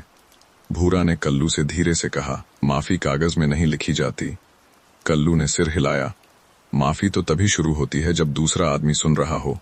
शाम होते होते चौपाल के कमरे की हवा हल्की हो गई। पेटी अब भारी नहीं लग रही थी, क्योंकि उसका काम बदल चुका था। वह अब हिसाब नहीं रख रही थी, वह अब जगह दे रही थी। जगह सांस लेने की, जगह ठहरने की, जगह माफ करने की। माफी के बाद गांव अचानक हल्का नहीं हुआ। ये कोई जादू नहीं था। दर्द अब भी था, यादें अब भी थीं, बस उनके ऊपर चुप्पी की परत हट गई थी। और चुप्पी हटते ही एक सवाल सामने आ गया, अब क्या? सुबह लोग अपने काम पर गए, खेतों में हल चला, औरतों ने चूल्हा जलाया, बच्चे स्कूल की ओर भागे। सब कुछ वैसा ही था, पर एक चीज अलग थी। अब लोग काम करते करते रुक जाते थे, जैसे मन बीच में कुछ जोड़ रहा हो। भूरा खेत की मेड़ पर बैठा था, उसके हाथ में मिट्टी थी। वह उसे बार बार उलट पलट रहा था। कल्लू उसके पास आकर बैठ गया। कल्लू बोला। धनिया ने जो कहा, भूरा ने सिर हिलाया। उसने सबसे कठिन काम किया, माफ किया। नहीं, भूरा बोला। कहा, कल्लू समझ गया। कह देना हमेशा माफ करने से पहले आता है। दोपहर को सरपंच चौपाल पर आया। इस बार वह अकेला नहीं था, उसके साथ 3 आदमी थे। वे गांव के पुराने लोग थे। सरपंच ने चारपाई पर बैठते हुए कहा, अब पेटी बंद नहीं रहेगी। एक हल्की हलचल हुई, खुली भी नहीं रहेगी, वह बोला। लोग उसकी ओर देखते रहे। अब यह पेटी काम करेगी। किसी ने पूछा नहीं कैसे। सरपंच ने खुद बताया। हर हफ्ते, वह बोला, जो बात दिल में रह गई है वह यहां रखी जाएगी। नाम नहीं, आरोप नहीं, बस बात। एक आदमी ने पूछा और फिर? सरपंच ने सांस ली। फिर हम देखेंगे कि उसे ढोना है या छोड़ना है। यह कानून नहीं था, यह इजाजत थी। शाम को पहली बार एक युवक आया। नाम उसका चेतन था। वह कम बोलता था, आज और कम बोला। उसने कागज नहीं दिया, बस कहा, मेरे पिता हमेशा गुस्से में रहते थे और मैं उन्हें समझ नहीं पाया। अब वे नहीं हैं और मेरे भीतर वही गुस्सा है। कमरे में कोई हंसा नहीं, कोई सलाह नहीं दी, बस सुना गया। सरपंच ने धीरे से कहा, यह गुस्सा कागज नहीं मांगता, यह वक्त मांगता है। चेतन सिर झुकाकर चला गया। उसके जाने के बाद कल्लू ने भूरा से कहा, यह खजाना अजीब है, सोना नहीं देता, पर लोगों को हल्का कर देता है। भूरा ने मुस्कुराकर कहा, क्योंकि यह छुपाया नहीं जाता, यह बांटा जाता है। रात आई, पेटी कमरे में थी, पर अब वह बीच में नहीं थी। वह एक तरफ रखी थी, जैसे कह रही हो, अब मुझ पर नहीं, एक दूसरे पर ध्यान दो। और यही माफी के बाद पहला कदम होता है, रुकना नहीं, चलना साथ। उस दिन स्कूल जल्दी छूट गया। मास्टर जी ने किताब बंद की और बच्चों से कहा, आज घर जाओ। बच्चे खुश हुए, पर बिना शोर के, क्योंकि आजकल गांव में खुशी भी धीमी हो गई थी। स्कूल के बाहर कुछ लोग खड़े थे, माँ बाप, दादा दादी, चाचा ताऊ। बच्चे उन्हें देखकर रुक गए। आमतौर पर ऐसा नहीं होता था। आज कोई बच्चे का हाथ खींचकर घर नहीं ले गया। सब उन्हें देख रहे थे, जैसे पहली बार ध्यान से। सरपंच आगे आया। उसने किसी बच्चे को गोद में नहीं उठाया, किसी के सिर पर हाथ नहीं फेरा, बस झुककर उनकी आंखों के बराबर बैठ गया। एक सवाल है, उसने कहा। बच्चे एक दूसरे को देखने लगे। सवाल आमतौर पर उनसे नहीं पूछे जाते थे।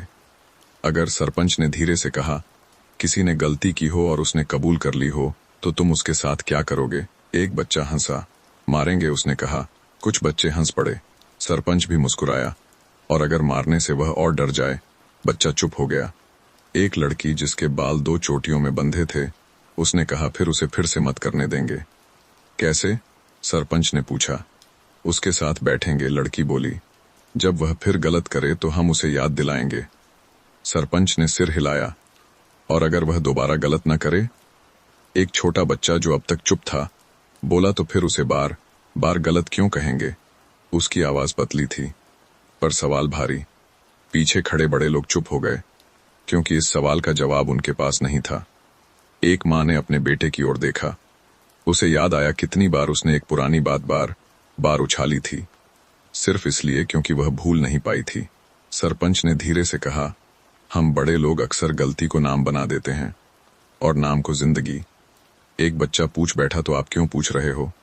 सरपंच थोड़ा रुका, फिर बोला, क्योंकि हम भूल गए हैं कि आगे कैसे चलते हैं। बच्चे एक दूसरे को देखने लगे, फिर एक साथ भाग पड़े, खेलने, धूल उड़ाते, हंसते, जैसे उन्होंने सवाल का जवाब काम में दिखा दिया हो। भूरा दूर खड़ा यह सब देख रहा था। कल्लू उसके पास आया। बच्चे कुछ नहीं रखते, कल्लू बोला, न पेटी न कागज, फिर भी हल्के रहते हैं। भूरा ने कहा, क्योंकि वे भविष्य को अतीत से नहीं तौलते। शाम को सरपंच ने चौपाल में कहा, आज हमने बच्चों से सवाल पूछा, कल हमें उनके जवाब पर चलना होगा। रात आई। गांव थोड़ा थका हुआ था, पर आज थकान अच्छी थी, क्योंकि पहली बार बड़े लोग सीख रहे थे। गांव में नियम बहुत कम थे, और जो थे वे कागज पर नहीं, आदतों में लिखे थे। कब कौन बोलेगा, कौन चुप रहेगा, किसके घर कब जाया जाएगा। लेकिन उस सुबह सरपंच ने एक नया नियम कहा। न डुगडुगी बजाई, न सबको बुलाया, बस चौपाल पर बैठते हुए कह दिया।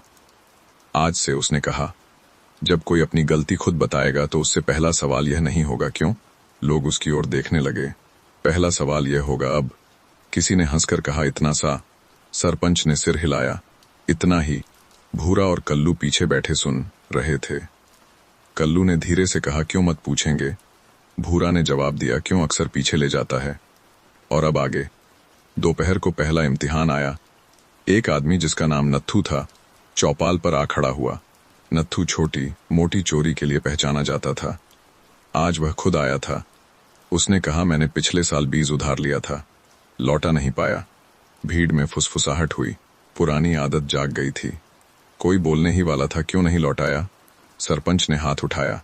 नियम, उसने कहा, फिर नत्थू की ओर देखा। अब नत्थू घबरा गया। उसे इस सवाल की आदत नहीं थी। वह काफी देर चुप रहा, फिर बोला, अब मैं हर हफ्ते थोड़ा थोड़ा लौटाऊंगा। और अगर फिर न कर पाया, उसने सिर झुका लिया। सरपंच ने धीरे से कहा, तो फिर आना। भीड़ चुप थी, क्योंकि यह सजा नहीं थी, यह रास्ता था। शाम तक 2 और लोग आए। किसी ने झूठ बोला था, किसी ने हिसाब छुपाया था।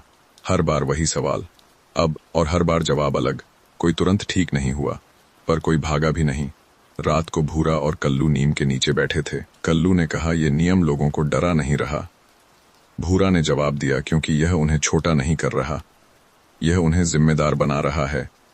दूर से बच्चों की हंसी आई। वे कंचे खेल रहे थे।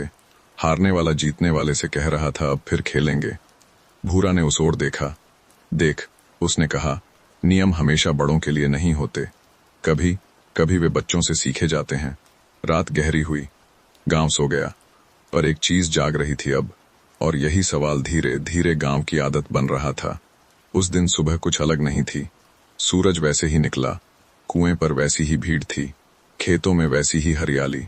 लेकिन एक आदमी आज कुछ ज्यादा देर तक खेत में रुका रहा। उसका नाम नत्थू था, वही जिसने कल बीज लौटाने की बात कही थी। लोगों को आदत थी बात सुनने की, काम बाद में देखने की। नत्थू आज खेत से सीधे घर नहीं गया। वह गोदाम की ओर मुड़ गया। वहां गांव का साझा अनाज रखा जाता था। नत्थू ने एक बोरी उठाई, पूरी नहीं, बस एक छोटी बोरी, उसे कंधे पर रखा और सीधे चौपाल की ओर चल पड़ा। लोग देख रहे थे, पर कुछ कह नहीं रहे थे, क्योंकि अब कहने से पहले देखना जरूरी हो गया था। चौपाल अभी पूरी तरह भरी नहीं थी। सरपंच वहीं बैठा था, भूरा पास ही था, कल्लू नीम के नीचे बैठा था। अत्थू आकर बोरी जमीन पर रख देता है। धूल थोड़ी उड़ती है। वह कुछ नहीं कहता। सरपंच भी कुछ नहीं पूछता। कुछ पल सब बस उस बोरी को देखते हैं। फिर सरपंच धीरे से कहता है, इतना ही। नत्थू ने सिर हिलाया, आज इतना ही, कल फिर। सरपंच ने बोरी छुई नहीं, बस सिर हिलाया। नत्थू वहीं खड़ा रहा, जैसे कुछ और कहना चाहता हो। फिर बोला, मैं कोई वादा नहीं कर रहा, मैं बस शुरू कर रहा हूं। किसी ने ताली नहीं बजाई, किसी ने शाबाशी नहीं दी, पर वह बोरी सबको दिख रही थी। दोपहर तक यह बात गांव में फैल गई, बिना नाम लिए। नत्थू ने लौटा दिया। किसी ने कहा पूरा नहीं, किसी ने कहा पर पहला है। शाम को एक और आदमी चौपाल के पास रुका। उसने कुछ नहीं कहा, बस एक दिन की मजदूरी गांव के काम में लगाई। किसी ने पूछा नहीं क्यों, क्योंकि अब सवाल बदल चुका था। अब, और इसका जवाब काम में दिख रहा था। भूरा ने कल्लू से धीरे से कहा, काम जब बोलने लगे तो शब्द अपने आप कम हो जाते हैं। कल्लू ने सिर हिलाया, और जब शब्द कम हो तो सच ज्यादा दिखता है। रात उतरी, चौपाल खाली हो गई, पर नत्थू की बोरी वहां थोड़ी देर और रही, जैसे याद दिला रही हो आज कुछ कहा नहीं गया, आज कुछ किया गया। और यही सबसे साफ जवाब था। गांव में दूसरा मौका कभी आसानी से नहीं मिलता था। पहला मौका जिंदगी दे देती थी, दूसरा लोगों को देना पड़ता था, और लोग अक्सर डर जाते थे। उस सुबह चौपाल पर एक नाम फिर से सुनाई दिया, रमेसर। वही जिसे सालों पहले गांव के हिसाब से हटा दिया गया था। वह बहुत बोलता था, बहुत वादे करता था, और अक्सर अधूरे छोड़ देता था। लोग आज भी उसे याद करते थे, पर कभी अच्छी वजह से नहीं। रमेसर आज खुद चौपाल आया। कपड़े साधारण थे, चेहरे पर पुरानी थकान थी। वह भीड़ के बीच नहीं खड़ा हुआ, थोड़ा अलग रहा, जैसे अभी उसने पूरा हक कमाया नहीं हो। सरपंच ने उसे देखा, कुछ पल कुछ नहीं कहा, फिर धीरे से पूछा, क्यों आए हो? यह पुराने नियम का सवाल था। फिर सरपंच खुद रुक गया और नया सवाल पूछा। अब रमेसर चौंक गया। वह तैयार नहीं था इस सवाल के लिए। उसने होंठ भींच लिए, फिर कहा, अब मैं फिर से काम करना चाहता हूं। भीड़ में हलचल हुई। किसी ने धीरे से कहा, फिर से? किसी ने कहा, इसका मतलब हम फिर धोखा खाए? सरपंच ने हाथ उठाया, नियम, उसने कहा। फिर रमेसर की ओर देखा, काम कौन सा? रमेसर ने जमीन की ओर देखा, जो मुझे दिया जाए। भूरा पीछे खड़ा यह सब देख रहा था। उसके मन में भी सवाल था, लेकिन अब वह जानता था सवाल रोकने के लिए नहीं होते, वे जांचने के लिए होते हैं। सरपंच ने कुछ पल सोचा, फिर बोला, तालाब की मेड टूट रही है, 3 दिन लगेंगे, मजदूरी पूरी नहीं मिलेगी। और अगर बीच में छोड़ दिया, उसने वाक्य पूरा नहीं किया। रमेसर ने खुद कह दिया, तो फिर मैं खुद यहां नहीं आऊंगा। भीड़ चुप थी। ये कोई सौदा नहीं था, ये एक मौका था। रमेसर ने सिर हिलाया, मैं आज शाम से शुरू करूंगा। वह चला गया। कुछ लोग अब भी शक में थे। कल्लू ने भूरा से धीरे से कहा, अगर यह फिर टूट गया, भूरा ने जवाब दिया, तो कम से कम हम डर से नहीं रुके। शाम को तालाब के पास रमेसर काम करता दिखा, अकेला। कोई उसके पास नहीं खड़ा था, पर कोई उसे रोक भी नहीं रहा था। पहला दिन निकल गया, दूसरा भी। तीसरे दिन जब मेड ठीक हो गई तो रमेसर खुद चौपाल आया। उसके हाथ मिट्टी से भरे थे, आंखों में नींद थी। उसने कुछ नहीं कहा, बस खड़ा रहा। सरपंच ने कहा, काम पूरा हुआ। रमेसर ने सिर झुका लिया। भीड़ अब भी ताली नहीं बजा रही थी, पर उसकी पीठ पहली बार सीधी दिख रही थी। सरपंच ने धीरे से कहा, दूसरा मौका दिया गया, अब तीसरा तुम्हें खुद बनाना होगा। रमेसर ने पहली बार मुस्कुराने की कोशिश की। वह पूरी नहीं थी, पर सच्ची थी। रात उतरी, तालाब भर रहा था, पानी धीरे धीरे मेड से टकरा रहा था, और गांव पहली बार समझ रहा था, दूसरा मौका कमजोरी नहीं होता, वह हिम्मत होता है।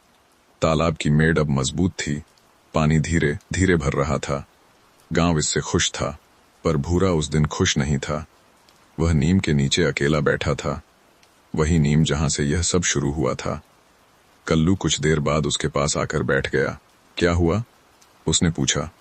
भूरा ने कुछ देर जवाब नहीं दिया, फिर धीरे से कहा, हम सबको मौका दे रहे हैं, पर खुद को कब दिया? कल्लू चुप हो गया, क्योंकि यह सवाल उसे भी छू गया। भूरा ने मिट्टी उठाई, उसे हथेली में रगड़ा। हम अब भी चोर कहलाते हैं, वह बोला, भले कोई मुंह पर न कहे। कल्लू ने सिर झुकाया। गांव भूल रहा है, उसने कहा। नहीं, भूरा बोला, गांव माफ कर रहा है, और माफी और भूलना एक नहीं होते। शाम ढलते ढलते भूरा सरपंच के घर पहुंचा। इस बार उसे बुलाया नहीं गया था, वह खुद आया था। सरपंच आंगन में बैठा था, नीम के नीचे, वही जगह। भूरा ने सीधे कहा, मैं एक मौका मांगने नहीं आया, मैं एक मौका देने आया हूं। सरपंच ने उसकी ओर देखा। किसे? भूरा ने अपनी छाती की ओर इशारा किया, खुद को। सरपंच ने कुछ नहीं कहा, बस सुनता रहा। हमने चोरी की, भूरा बोला, सिर्फ डिब्बा नहीं, हमने अपने आप से भी चोरी की, अपने हक की सीधी जिंदगी की। उसकी आवाज भारी हो गई। अब मैं यह लौटाना चाहता हूं। सरपंच ने धीरे से पूछा, कैसे? भूरा ने बिना सोचे कहा, काम से, जो कोई न करना चाहे, वह मैं करूंगा। जब तक मुझे अपने नाम से शर्म आना बंद न हो जाए। सरपंच ने लंबी सांस ली। यह आसान नहीं होगा। मुझे आसान नहीं चाहिए, भूरा बोला। मुझे साफ चाहिए। अगले दिन भूरा सबसे पहले चौपाल पहुंचा, सबसे बाद गया। दिन भर उसने काम किया। कुएं की मुरम्मत, टूटी चारपाइयां, बूढ़ों के आंगन। कोई उसकी तारीफ नहीं कर रहा था, कोई उस पर नजर भी नहीं रख रहा था। और यही सबसे बड़ा मौका था। तीसरे दिन कल्लू उसके पास आया। मैं भी, उसने कहा। भूरा ने कुछ नहीं पूछा, बस एक फावड़ा आगे बढ़ा दिया। शाम को दोनों थके हुए नीम के नीचे बैठे। हवा हल्की थी। कल्लू ने धीरे से कहा, अजीब है, जब हम खुद को मौका दे रहे हैं तो दूसरों से डर कम लग रहा है। भूरा ने आकाश की ओर देखा, क्योंकि अब हम भाग नहीं रहे। रात उतरी, गांव सो गया, लेकिन दो लोगों के भीतर पहली बार कुछ जागा, एक सीधी जिंदगी का हक। शुरुआत में किसी ने ध्यान नहीं दिया। भूरा सुबह सबसे पहले निकलता, कल्लू उसके पीछे। कभी कुएं की तरफ, कभी खेतों की मेड़ पर, कभी किसी बूढ़े के आंगन में। लोग देखते थे, पर देखने की आदत से, पहचानने की नीयत से नहीं। पहले हफ्ते किसी ने उनसे नाम नहीं पूछा, दूसरे हफ्ते किसी ने काम बताया, ये पटरा ढीला है, ये नाली भर गई है। भूरा सुनता, कल्लू करता, कभी बिना बोले, कभी सिर्फ सिर हिलाकर। एक दिन एक बूढ़ा जिसकी आंखें कमजोर थीं अपने आंगन में बैठा था। भूरा ने उसके लिए खाट सीधी कर दी। बूढ़ा ने पूछा, तू किसका बेटा है? भूरा रुक गया। यह सवाल उसके लिए नया नहीं था, पर आज यह भारी नहीं लगा। उसने जवाब नहीं दिया, बस खाट और सीधी कर दी। बूढ़ा कुछ देर देखता रहा, फिर बोला, अच्छा काम करता है। नाम फिर भी नहीं पूछा। दोपहर को एक औरत कुएं से पानी नहीं खींच पा रही थी, रस्सी उलझ गई थी। कल्लू ने बिना पूछे सुलझा दी। औरत ने कहा, ठीक है, बस इतना। शाम को दोनों नीम के नीचे बैठे। कल्लू ने हंसकर कहा, आज किसी ने चोर नहीं कहा। भूरा ने धीरे से कहा, आज किसी ने नाम भी नहीं लिया। कल्लू चुप हो गया, क्योंकि उसे समझ आ गया नाम अब जरूरी नहीं रहे। एक हफ्ता और बीता। अब लोग काम देखकर बुलाने लगे, इधर आओ, जरा देखो। नाम अब भी नहीं था, पर आवाज में डर नहीं था। एक दिन सरपंच दूर से यह सब देख रहा था। उसने किसी से कहा नहीं, बस मन में एक बात ठहर गई, जब आदमी अपने काम में ठहर जाता है तो दुनिया उसके नाम पर ठहरना छोड़ देती है। शाम को एक बच्चा कल्लू के पास आया। भैया, उसने कहा, मेरी पतंग अटक गई है। कल्लू ने पतंग निकाली। बच्चा हंसा। धन्यवाद, उसने कहा। यह पहली बार था जब किसी ने उन्हें डर के बिना पुकारा। रात उतरी। नीम आज कुछ ज्यादा शांत था। भूरा ने कल्लू से धीरे से कहा, पहले हम नाम से भागते थे, अब नाम खुद पीछे रह गया है। कल्लू ने सिर हिलाया। और जब नाम पीछे रह जाए तो आदमी आगे आ जाता है। गांव सो रहा था, पर दो लोगों की पहचान अब जाग चुकी थी, बिना घोषणा के, बिना मंजूरी के, सिर्फ काम से। उस दिन आसमान अचानक बदल गया। सुबह धूप थी, दोपहर भारी, और शाम आते आते बादल नीचे उतर आए। ऐसा अक्सर नहीं होता था, लेकिन जब होता था तो गांव को संभलना पड़ता था। पहली बूंद गिरी, फिर दूसरी, और फिर बारिश एक साथ उतर आई। नालियां भरने लगीं, कच्ची गलियां फिसलन से चमक उठीं। तालाब जिसकी मेड़ अभी ठीक हुई थी, फिर परीक्षा में आ गई। लोग अपने अपने घरों से बाहर झांकने लगे। कोई दौड़ा नहीं, पर सब समझ रहे थे, अगर मेड़ फिर टूट गई तो सिर्फ पानी नहीं जाएगा, भरोसा भी बह जाएगा। सरपंच चौपाल की ओर तेजी से चला। लोग पीछे पीछे आने लगे। बारिश अब तेज थी। चारपाइयां भीग रही थीं, हुक्का भीग चुका था। सरपंच ने आवाज लगाई, कौन मेड़ की तरफ चल सकता है? एक पल सन्नाटा रहा, फिर किसी ने पीछे से कहा, भूरा। यह आवाज झिझक वाली नहीं थी, यह याद करने वाली आवाज थी। दूसरी ओर से आवाज आई, कल्लू भी। भूरा और कल्लू भीड़ में खड़े थे। उन्होंने एक दूसरे को देखा। कोई हैरानी नहीं थी, बस तैयारी थी। भूरा ने कहा, औजार। किसी ने तुरंत फावड़ा बढ़ाया, किसी ने रस्सी, किसी ने बांस। बिना पूछे, बिना शक के। बारिश में 4-5 लोग और साथ चल पड़े, लेकिन आगे भूरा और कल्लू थे। मेड़ के पास पानी उफान पर था, मिट्टी ढीली हो रही थी। कल्लू ने कूदकर नीचे देखा। यहाँ कमजोर है, उसने कहा। भूरा ने फावड़ा गाड़ दिया। मिट्टी ऊपर से नहीं, वह बोला, नीचे से कसनी होगी। कोई उससे बहस नहीं कर रहा था, क्योंकि अब उसकी बात नाम से नहीं, काम से पहचानी जा रही थी। एक और तेज लहर आई, मेड़ हिली। किसी ने घबराकर कहा, टूटेगी। भूरा ने चीख कर नहीं, जोर से कहा, रुको। कल्लू ने रस्सी बांध दी। दो आदमी पीछे से पकड़ लिए। घंटे भर बारिश में काम चला, हाथ कांप रहे थे, कपड़े भारी हो चुके थे, लेकिन मेड टूटी नहीं। जब बारिश थोड़ी थमी तो लोगों ने सांस ली। सरपंच ने दूर से देखा, वह कुछ नहीं बोला, बस सिर झुकाया भूरा और कल्लू की ओर। जब सब लौटे तो किसी ने पहली बार सीधे कहा, अच्छा हुआ तुम थे। ये धन्यवाद नहीं था, ये स्वीकार था। भूरा ने कुछ नहीं कहा, कल्लू ने बस मुस्कुराया।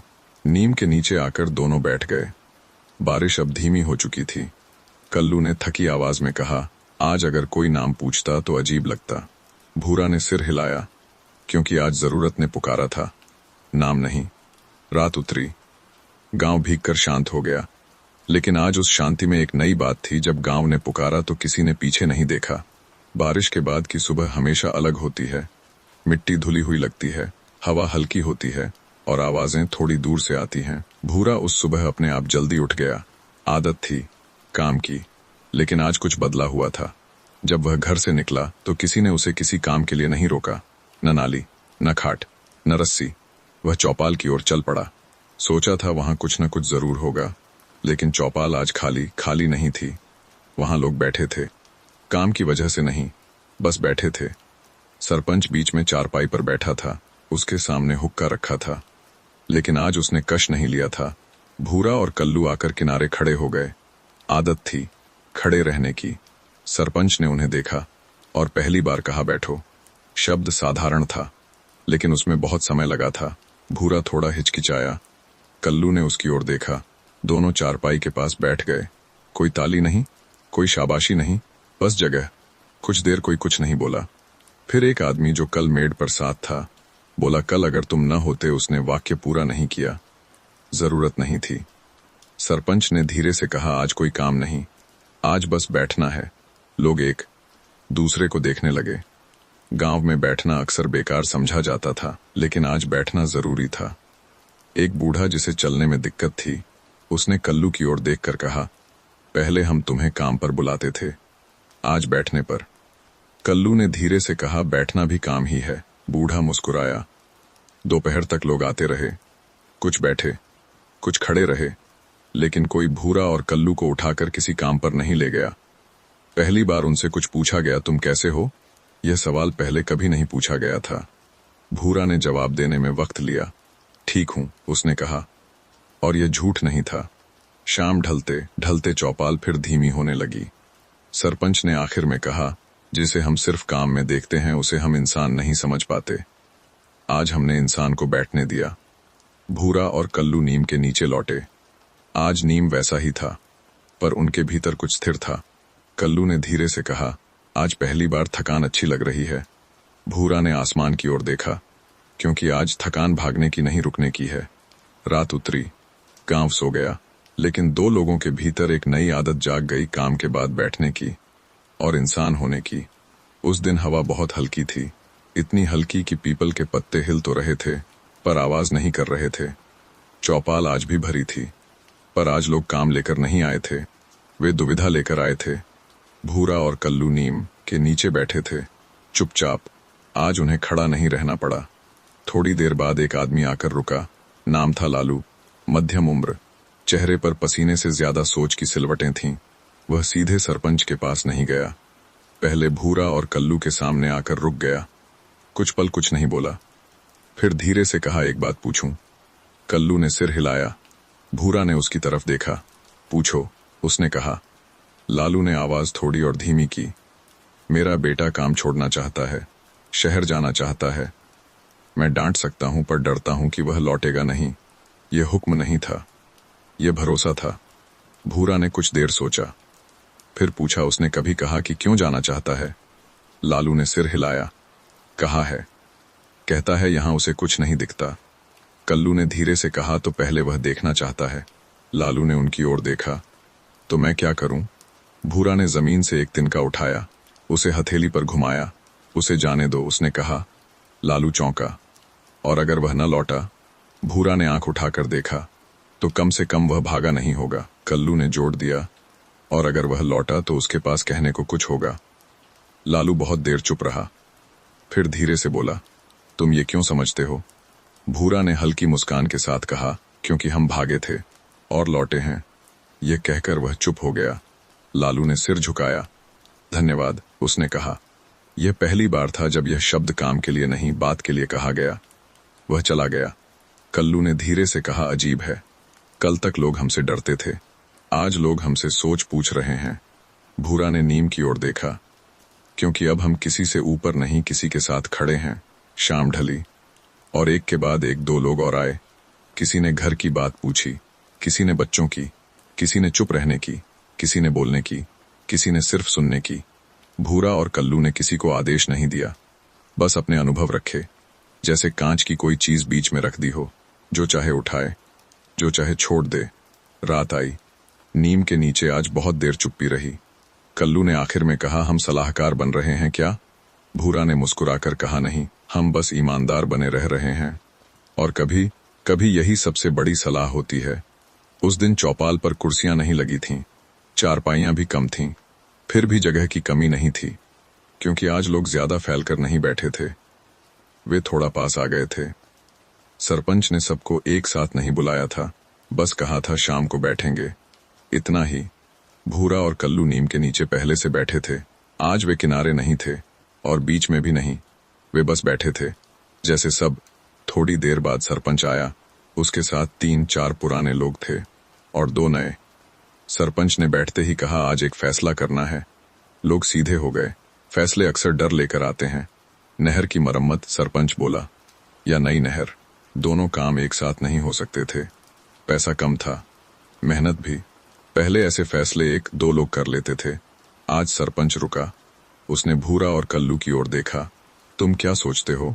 ये कोई परीक्षा नहीं थी, ये शामिल करना था। भूरा पहले कुछ नहीं बोला। उसने लोगों की ओर देखा, जैसे इजाजत ले रहा हो। फिर कहा, पुरानी नहर हम जानते हैं, नई नहर हम नहीं जानते।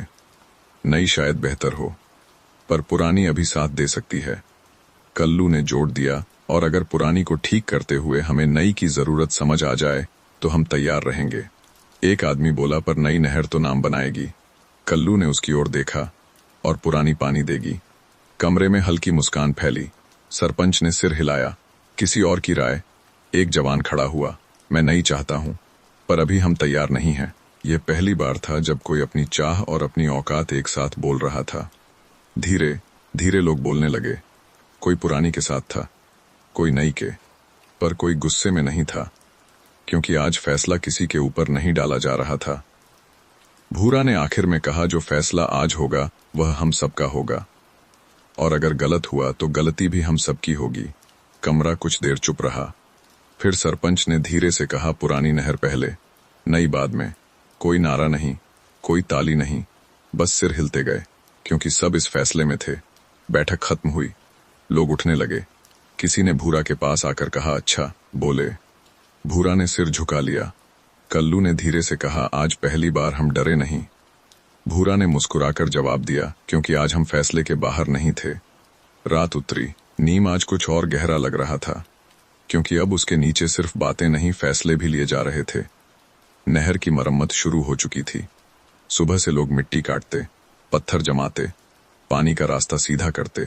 काम धीमा था, पर ठोस। भूरा और कल्लू हर दिन सबसे पहले पहुंचते, सबसे आखिर लौटते। लोग अब उनकी तरफ देखते नहीं थे, लोग उनके साथ काम करते थे। लेकिन जहां भरोसा बढ़ता है, वहीं कभी कभी लालच भी जागता है। तीसरे दिन दोपहर को एक खबर धीरे धीरे फैली। कोई चुपचाप कह रहा था, नहर के लिए जो अनाज रखा गया है उसमें से कुछ कम हो रहा है। पहले किसी ने ध्यान नहीं दिया, फिर 2 लोगों ने कहा, फिर 4। शाम होते होते यह बात चौपाल तक आ पहुंची। कोई सीधे नाम नहीं ले रहा था, लेकिन हवा इशारे करने लगी थी। भूरा नीम के नीचे बैठा था। उसने बात सुनी। कल्लू ने उसकी ओर देखा। अब उसने धीरे से पूछा। यह वही सवाल था जो गांव ने सीखा था। भूरा ने सिर उठाया। अब देखेंगे। रात को सरपंच ने चुपचाप 2 लोगों को गोदाम देखने भेजा, बिना घोषणा के, बिना शोर के। सुबह खबर पक्की थी, अनाज वाकई कम था। अब लोगों के चेहरे फिर कठोर होने लगे। पुरानी आदत सिर उठाने लगी। देखा, कोई बोला, ज्यादा आजादी दी तो ऐसा ही होता है। एक आदमी तेजी से बोला, जिसे जिम्मेदारी दो वही पहले हाथ डालता है। यह सीधा इशारा था। भूरा चुप रहा, कल्लू भी। सरपंच ने हाथ उठाया। नियम, उसने कहा। पहला सवाल क्या नहीं, पहला सवाल अब। लोग थोड़ा रुके। फिर एक आवाज पीछे से आई, अब हिसाब खुलना चाहिए। सरपंच ने सिर हिलाया। खुलेगा।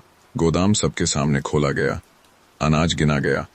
जो कम था वह साफ दिख रहा था, लेकिन यह भी साफ था, हिसाब भूरा और कल्लू के पास नहीं था। वह एक तीसरे आदमी के पास था। नाम था चुनार। वह अक्सर बीच बीच में काम देखने आता था। बहुत बोलता था, और आज सबसे ज्यादा चुप था। सरपंच ने सीधे उससे पूछा, अब? चुनार घबरा गया। उसने इधर उधर देखा। मैं बस थोड़ा सा। उसकी आवाज डूब गई। भीड़ में फुसफुसाहट बढ़ने लगी। पुराना गुस्सा फिर जागने लगा। किसी ने कहा, अब मत छोड़ो।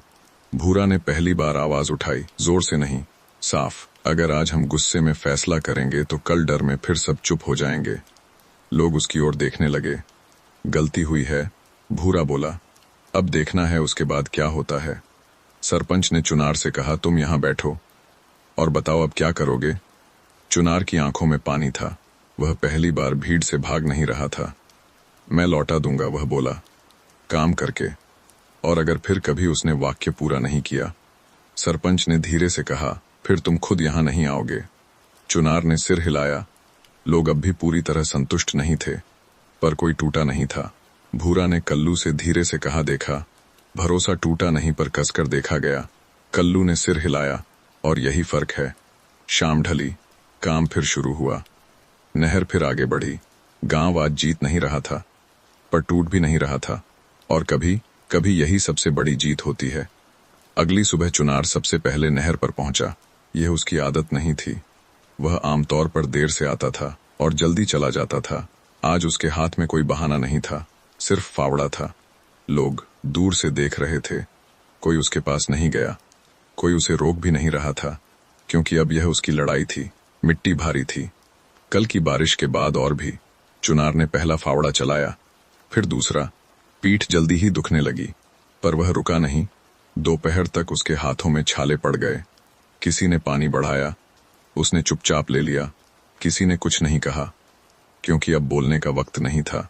भूरा दूर से काम देख रहा था। कल्लू उसके पास आकर खड़ा हुआ।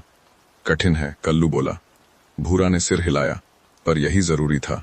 दूसरे दिन चुनार फिर आया, तीसरे दिन भी। अब लोग उसके पास से नजरें नहीं चुरा रहे थे, वे देख रहे थे, चुपचाप। एक दिन चुनार खुद भूरा के पास आया। उसके चेहरे पर थकान थी, पर भागने की नहीं। मैं पूरा लौटा नहीं सकता, उसने कहा, पर रुकूंगा भी नहीं। भूरा ने उसकी ओर देखा। यही काफी है, वह बोला। जो रुकता नहीं वह कभी खाली हाथ नहीं जाता। चौथे दिन नहर का वह हिस्सा पूरा हो गया जहां चुनार काम कर रहा था। मिट्टी अब कसी हुई थी। पानी सीधे बह रहा था। शाम को सरपंच वहां आया। उसने नहर को देखा, फिर चुनार को। अब? उसने पूछा। चुनार ने सिर उठाया। अब कल भी आऊंगा। सरपंच ने कुछ नहीं कहा, बस सिर हिलाया। लोग धीरे धीरे समझने लगे, मौका मतलब छूट नहीं होता, मौका मतलब जिम्मेदारी होता है। रात उतरी। नीम के नीचे भूरा और कल्लू बैठे थे। कल्लू ने धीरे से कहा, अगर आज हम गुस्से में फैसला करते तो चुनार भाग जाता। भूरा ने आसमान की ओर देखा, और हम फिर एक कहानी हार जाते। हवा हल्की चली। नीम के पत्ते हिले, जैसे किसी ने सहमति दी हो। नहर का काम लगभग पूरा हो चुका था। पानी अब बिना अटके बह रहा था। किनारे कसे हुए थे, और मेड़ अब डराने वाली नहीं लग रही थी। लेकिन गांव में एक बात अब भी अधूरी थी। चुनार, उसने काम किया था, लगातार, बिना बोले, बिना सफाई दिए। पर लोगों के भीतर अब भी एक सवाल घूम रहा था, क्या इतना काफी है? पहले ऐसे सवालों के जवाब तेजी से दिए जाते थे, या तो माफी या सजा, बीच का रास्ता नहीं होता था।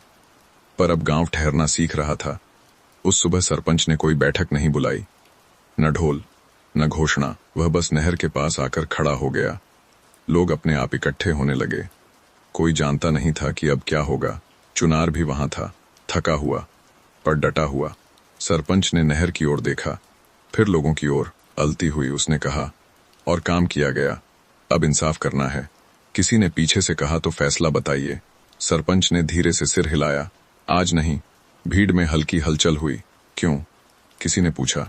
सरपंच ने जमीन की ओर देखा, क्योंकि इंसाफ वक्त मांगता है, और वक्त आज भी चल रहा है। भूरा और कल्लू पीछे खड़े यह सब देख रहे थे। कल्लू ने धीरे से कहा, लोग अधीर हो रहे हैं। भूरा ने जवाब दिया, क्योंकि उन्हें आदत है फैसले देखने की प्रक्रिया नहीं। सरपंच ने चुनार की ओर देखा। तुम काम जारी रखोगे जब तक गांव खुद न कहे कि अब बस। चुनार ने सिर झुकाया। ठीक है, वह बोला। कोई तालियां नहीं, कोई नाखुशी भी नहीं, बस एक ठहराव। दिन गुजरे। चुनार काम करता रहा। नहर के बाद नालियां, फिर तालाब का किनारा। कहीं उसे रोका नहीं गया, कहीं उसे सराहा भी नहीं गया। लोग अब उसके काम को गिनने लगे, दिनों में नहीं, नजरों में। एक दिन एक बूढ़ा जिसका पानी पहले अटक जाता था, नहर के पास खड़ा हुआ। उसने पानी को बहते देखा, फिर चुनार की ओर देखा। कुछ नहीं कहा, बस सिर हिलाया। ये इंसाफ नहीं था, पर उसकी शुरुआत थी। शाम को नीम के नीचे भूरा और कल्लू बैठे थे। कल्लू ने कहा, पहले हम इंसाफ से डरते थे, अब इंसाफ धीरे धीरे चल रहा है। भूरा ने मुस्कुराकर कहा, क्योंकि अब इंसाफ किसी को कुचल नहीं रहा, वह सबको सिखा रहा है। रात उतरी। नहर की आवाज अब साफ थी। पानी न गुस्से में था न डरा हुआ, वह बस बह रहा था। और गांव पहली बार समझ रहा था इंसाफ भी पानी जैसा होता है। अगर जोर से छोड़ दो तो बहा ले जाता है, अगर धीरे धीरे चलाओ तो जमीन सिंच देता है। सुबह अब पहले जैसी नहीं रही थी। नहर से आती पानी की आवाज रोज की आदत बन गई थी। लोग उस आवाज को सुने बिना भी समझ लेते थे पानी चल रहा है, और जहां पानी चलता है वहां जिंदगी भी चलती है। चुनार आज भी काम पर था। न कोई गिन रहा था कि आज कितना काम किया, न कोई याद दिला रहा था कि कभी गलती हुई थी। यह सबसे बड़ा बदलाव था। एक हफ्ता और बीता। चुनार ने तालाब के किनारे पत्थर जमाए, दूसरे दिन नालियों की सफाई की, तीसरे दिन खेत की मेड़ ठीक की। किसी ने उसे काम सौंपा नहीं, वह खुद काम ढूंढ लेता था। और यही लोगों ने देखा। एक दिन एक जवान उसके पास आया। यह पत्थर इधर भी लग जाएगा। चुनार ने सिर उठाकर देखा। हाँ, उसने कहा, पर थोड़ा और कसकर। जवान ने वैसा ही किया। पहली बार किसी ने चुनार की बात बिना तंज के मानी। चुनार ने कुछ नहीं कहा, पर उसकी पीठ थोड़ी और सीधी हो गई। दोपहर को एक औरत अपने बच्चे को नहर के पास लाकर बोली, देखो, अब पानी यहां तक आता है। बच्चा हंसा।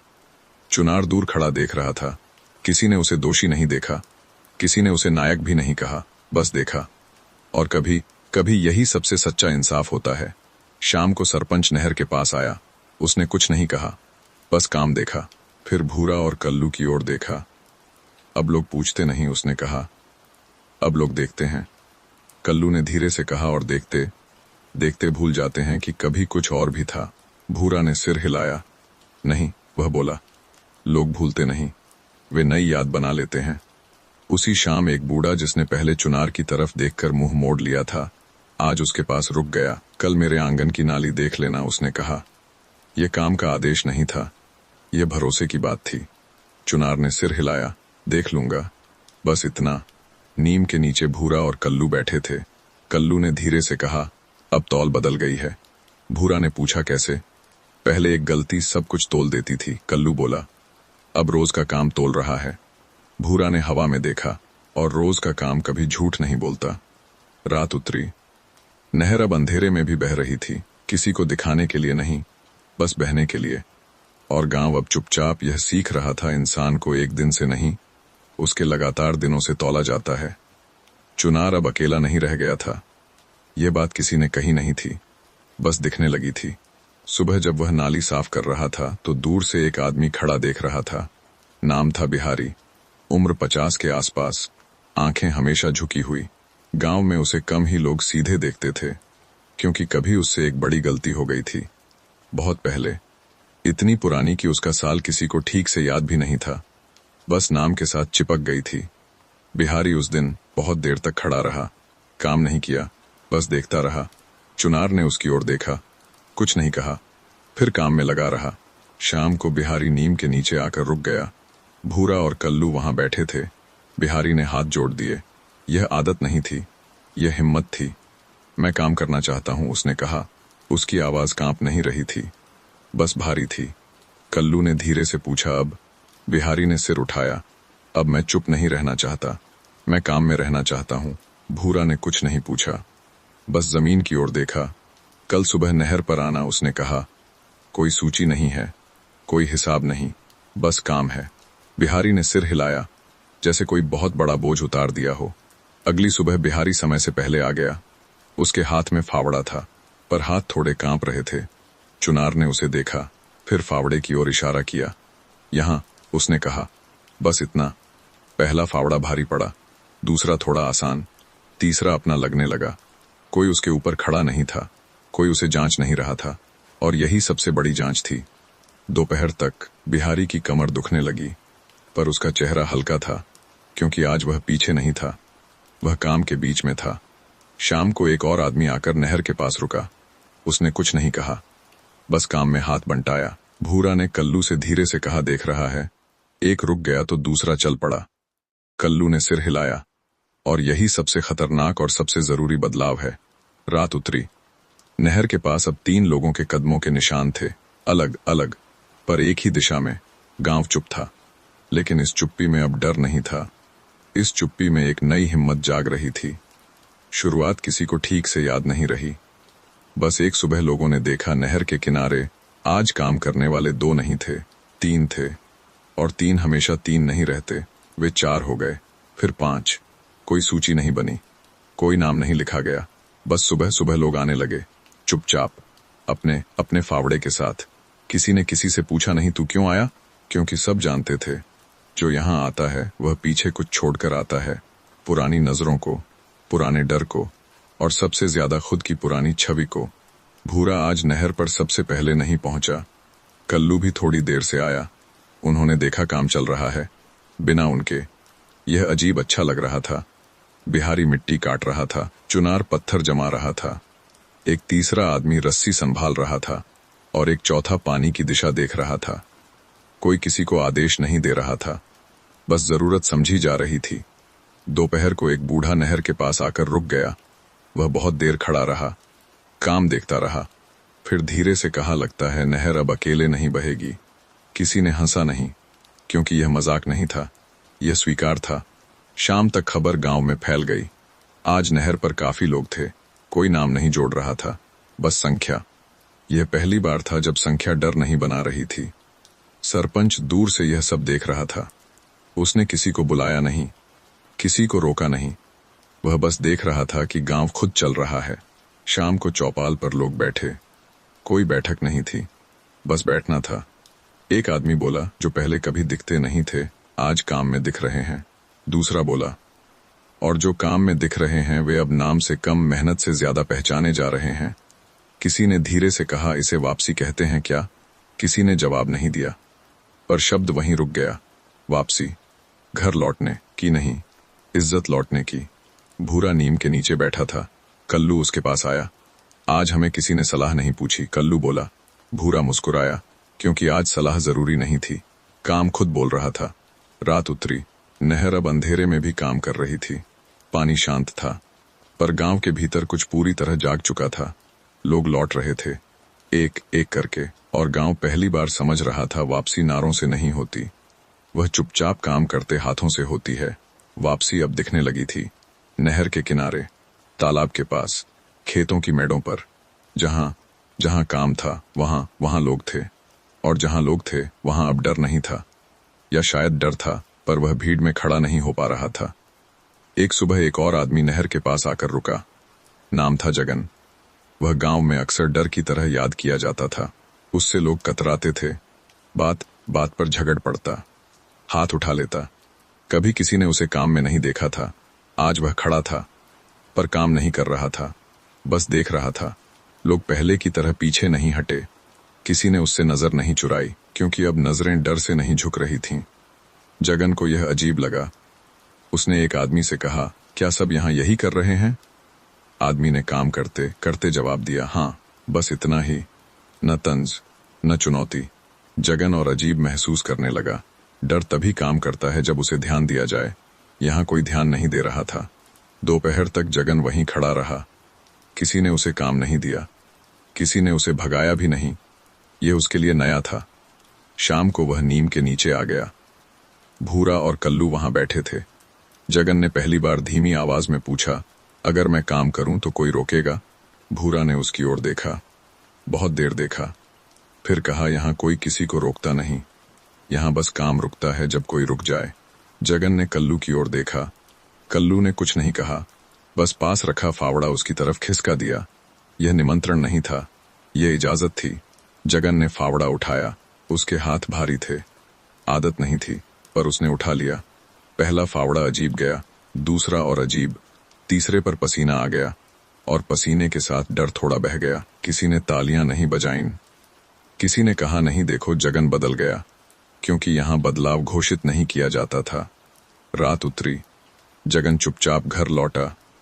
पहली बार गांव के लोग उसके पीछे नहीं देख रहे थे, क्योंकि अब डर उसके साथ नहीं चल रहा था। भूरा नीम के नीचे बैठा आसमान देख रहा था। कल्लू ने धीरे से पूछा, अगर सब लौट आए तो डर किसे रहेगा? भूरा ने मुस्कुराकर कहा, डर हमेशा अकेला पड़ जाता है जब लोग साथ काम करने लगते हैं। हवा हल्की चली, नीम के पत्ते सरसराए, जैसे किसी पुराने डर ने चुपचाप पीठ फेर ली हो। उस सुबह गांव कुछ अलग था। कोई खास काम नहीं था। नहर बह रही थी, तालाब भरा हुआ था, मेड़ें कसी हुई थीं। काम था, पर भाग दौड़ नहीं थी। यही अजीब बात थी। पहले जब डर होता था तो लोग तेज चलते थे या रुक जाते थे। आज लोग सामान्य चल रहे थे, जैसे कुछ साबित नहीं करना। जगन सुबह खुद नहर पर आया। कोई उसे देखने नहीं आया, कोई उससे बचने नहीं लगा। वह फावड़ा उठाकर काम में लग गया। बीच बीच में वह इधर उधर देखता, शायद किसी प्रतिक्रिया की तलाश में, लेकिन कुछ नहीं मिला। न डर न तारीफ, बस काम। दोपहर को एक छोटा बच्चा नहर के किनारे आकर खड़ा हो गया। वह जगन को देख रहा था। पहले ऐसे बच्चे भाग जाते थे, आज वह खड़ा रहा। जगन ने उसकी ओर देखा, कुछ कहने ही वाला था, फिर रुक गया, क्योंकि डर कहने से नहीं मिटता, वह न कहने से मिटता है। बच्चा थोड़ी देर बाद खुद चल पड़ा। जगन के भीतर कुछ टूट गया, न गुस्से से न शर्म से, बस पुराने डर से। शाम को चौपाल पर लोग बैठे। आज कोई चर्चा नहीं थी, बस बैठना था। किसी ने कहा आज गांव शांत है, किसी ने जवाब दिया क्योंकि आज कोई डरा नहीं। भूरा नीम के नीचे बैठा था। कल्लू उसके पास आया। आज हमें किसी को समझाना नहीं पड़ा, कल्लू बोला। भूरा ने सिर हिलाया, क्योंकि आज सब समझ रहे थे। डर तभी जीता है जब हम उसे जरूरी समझते हैं। कल्लू ने हवा की ओर देखा, और आज डर जरूरी नहीं लगा। रात उतरी, गांव सो गया। किसी पहरे के बिना, किसी अफवाह के बिना, किसी नाम के बिना। डर कहीं नजर नहीं आया, क्योंकि डर को निकालने की जरूरत नहीं होती। जब लोग अपने काम, अपने सच और एक दूसरे के साथ खड़े हो जाते हैं तो डर अपने आप जगह खो देता है। उस दिन कोई नया काम शुरू नहीं हुआ, कोई पुराना खत्म भी नहीं हुआ, फिर भी कुछ बहुत बड़ा हो रहा था। सुबह लोग उठे, चूल्हे जले, पानी भरा गया, बच्चे स्कूल गए, सब वैसा ही था। पर एक चीज नहीं थी, जल्दी। पहले गांव जल्दी में रहता था, जल्दी छुपाने की, जल्दी बचने की, जल्दी दूसरे पर उंगली उठाने की। आज लोग धीमे थे, जैसे किसी ने कह दिया हो अब भागना नहीं है। चौपाल पर दोपहर को लोग इकट्ठे हुए, बिना बुलाए, बिना वजह, बस बैठने के लिए। किसी ने हुक्का नहीं भरा, किसी ने कहानी नहीं छेड़ी, बस एक दूसरे को देखा, जैसे पहली बार ध्यान से। एक आदमी बोला आज गांव अलग लग रहा है। किसी ने पूछा कैसा? वह कुछ देर सोचता रहा, फिर बोला डरा हुआ नहीं। यह बहुत साधारण शब्द था, पर उसमें बहुत साल छुपे थे। एक औरत जो हमेशा चुप रहती थी, आज बोली, पहले हम एक दूसरे को देखकर सोचते थे ये क्या कर सकता है, आज हम देखकर सोचते हैं ये क्या करेगा। भूरा नीम के नीचे बैठा था, कल्लू उसके पास। दोनों कुछ नहीं बोल रहे थे, उन्हें बोलने की जरूरत नहीं थी, क्योंकि आज गांव खुद बोल रहा था। एक बूढ़ा जिसकी आवाज अब कम सुनाई देती थी, धीरे से कहा, पहले हम अपने ही गांव से डरते थे, आज हम अपने गांव को देख पा रहे हैं। ये कहकर वह चुप हो गया, क्योंकि इससे आगे कुछ कहने की जरूरत नहीं थी। शाम को बच्चे खुले मैदान में खेल रहे थे, बिना किसी के डांटने के, बिना किसी के डराने के। एक बच्चा गिर पड़ा, दूसरा उसे उठाने आया। कोई चीख नहीं, कोई भागदौड़ नहीं, सब सामान्य था। और यही सबसे असामान्य बात थी। कल्लू ने धीरे से भूरा से कहा, आज गांव हमें नहीं देख रहा, आज गांव खुद को देख रहा है। भूरा ने आसमान की ओर देखा, साफ था, बिना बादल। जब कोई खुद को देख लेता है तो उसे किसी और को दोष देने की जरूरत नहीं रहती। रात उतरी, गांव सो गया, लेकिन आज यह नींद भरोसे वाली थी, जैसे गांव पहली बार यह जानकर सोया हो हम ठीक हैं, पूरे नहीं, पर डरे हुए भी नहीं। और यही सबसे बड़ा बदलाव था। हर गांव में कुछ सवाल मरते नहीं, वे बस चुप हो जाते हैं, समय के नीचे दबे रहते हैं, और जब सब कुछ ठीक लगने लगता है तो फिर उभर आते हैं। उस सुबह भी ऐसा ही हुआ। डाकिया आया। हफ्तों बाद उसके हाथ में एक चिट्ठी थी, सरपंच के नाम। चिट्ठी पुरानी लिखावट में थी, कागज पीला पड़ चुका था, जैसे खुद भी समय से लड़कर यहां पहुंचा हो। सरपंच ने चिट्ठी खोली। पढ़ते पढ़ते उसकी आंखें रुक गईं। वह चुपचाप चौपाल की ओर चल पड़ा। दोपहर तक लोग इकट्ठे हो गए। आज कोई उत्सुकता नहीं थी, बस सावधानी थी। सरपंच ने चिट्ठी सबके सामने रखी। सरकारी लोग आने वाले हैं, उसने कहा। पुराने मामले फिर से देखे जाएंगे। चौपाल में हल्की सी हलचल हुई। पुराने मामले, ये शब्द कई दिलों में चुभ गया। कोई बोला नहीं, पर सबने समझ लिया। ये वही पुराने सवाल थे। कौन दोषी था, कौन बचा, कौन छुप गया, कौन आज सम्मान से जी रहा है। पहले ऐसे मौकों पर गांव टूट जाता था। लोग दरवाजे बंद कर लेते थे, किसी का नाम लेने से डरते थे। आज ऐसा नहीं हुआ। भूरा ने धीरे से कहा, वे क्या देखने आ रहे हैं? सरपंच ने जवाब दिया, कागज। कल्लू ने सिर हिलाया, और हमारे पास? सरपंच ने चारों ओर देखा। तालाब, मेड, काम करते लोग। हमारे पास काम है, उसने कहा, और याददाश्त। एक आदमी जो अब तक चुप था बोला, अगर उन्होंने पुराने नाम पढ़ दिए? पहले इस सवाल पर डर छा जाता था, आज सिर्फ सोच आई। भूरा ने धीरे से कहा, तो हम नाम नहीं छुपाएंगे, हम काम दिखाएंगे। कल्लू ने जोड़ दिया, और जो अब भी गलत है वह आज भी काम से ठीक होगा। किसी ने कहा, और अगर वे सुनने को तैयार न हो? सरपंच ने बहुत शांत स्वर में कहा, तो हम भी चिल्लाएंगे नहीं, हम बस खड़े रहेंगे। यह पहली बार था जब गांव तैयारी डर से नहीं, स्पष्टता से कर रहा था। शाम को भूरा और कल्लू नीम के नीचे बैठे थे। हवा धीमी थी। कल्लू ने पूछा, डर आ रहा है? भूरा ने कुछ देर सोचा, फिर कहा, नहीं, चिंता है। डर भागने को कहता है, चिंता सीधे खड़े रहने को। रात उतरी। गांव आज भी सो गया, पर इस बार नींद में एक बात साफ थी, पुराने सवाल आ सकते हैं, पर अब जवाब छुपे नहीं हैं, वे खुले में हैं, काम में, व्यवहार में, और एक दूसरे पर टिके हुए भरोसे में। वे सुबह सुबह आए। जीप की आवाज गांव में दूर से सुनाई दी। धूल उठी और फिर थमी। 3 लोग उतरे, कागजों की फाइलें, कलम, सीधे चेहरे। वे इधर उधर देखने लगे, जैसे किसी निशान की तलाश हो। गांव उन्हें देख रहा था, पर पीछे से नहीं, सामने से। कोई घर के अंदर नहीं घुसा, कोई दरवाजा बंद नहीं हुआ। लोग अपने अपने काम में लगे रहे, जैसे कुछ असामान्य नहीं हुआ हो। सरपंच आगे बढ़ा। आइए, उसने कहा, बैठिए। कोई घबराहट नहीं, कोई आतिथ्य का अतिरंजित भाव नहीं, बस सीधी बात। वे चौपाल में बैठे। एक आदमी ने फाइल खोली। पुराने मामलों की जांच करनी है, उसने कहा। नामों की सूची है। उसने कागज पलटे।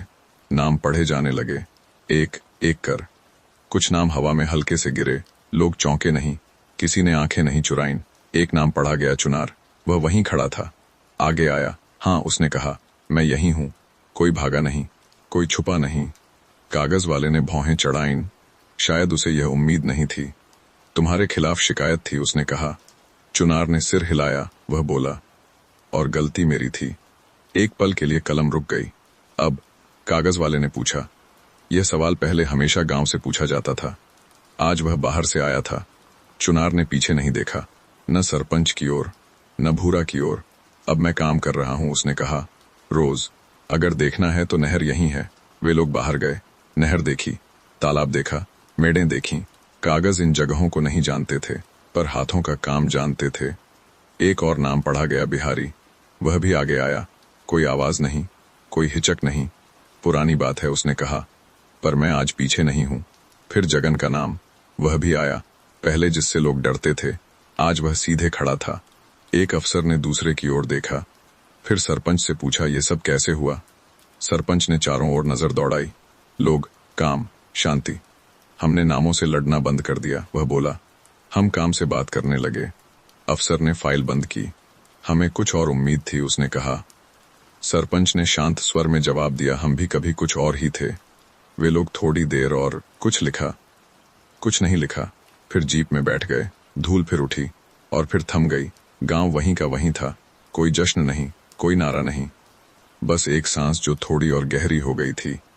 भूरा नीम के नीचे बैठा था, कल्लू उसके पास। उन्होंने वह नहीं पाया जो ढूंढने आए थे। कल्लू बोला, भूरा ने धीरे से कहा, क्योंकि अब वह यहाँ नहीं है। रात उतरी, गांव सो गया, और पहली बार बिना यह सोचे कल कौन आएगा, क्योंकि अब गांव अपने साथ ठीक था। जीप के जाने के बाद गांव में कोई हलचल नहीं हुई। अक्सर ऐसे मौकों पर लोग एक दूसरे को देखते हैं, जैसे पूछ रहे हों सब ठीक तो है। आज ऐसा नहीं हुआ। लोग अपने काम पर लौट गए, जैसे कुछ रुका ही नहीं था, जैसे कुछ छीनने आया ही नहीं था। शाम धीरे उतरी। नीम के नीचे भूरा और कल्लू चुपचाप बैठे थे। आज चुप्पी भारी नहीं थी, आज वह पूरी थी। कल्लू ने धीरे से कहा, याद है जब हम खजाना ढूंढ रहे थे? भूरा मुस्कुराया।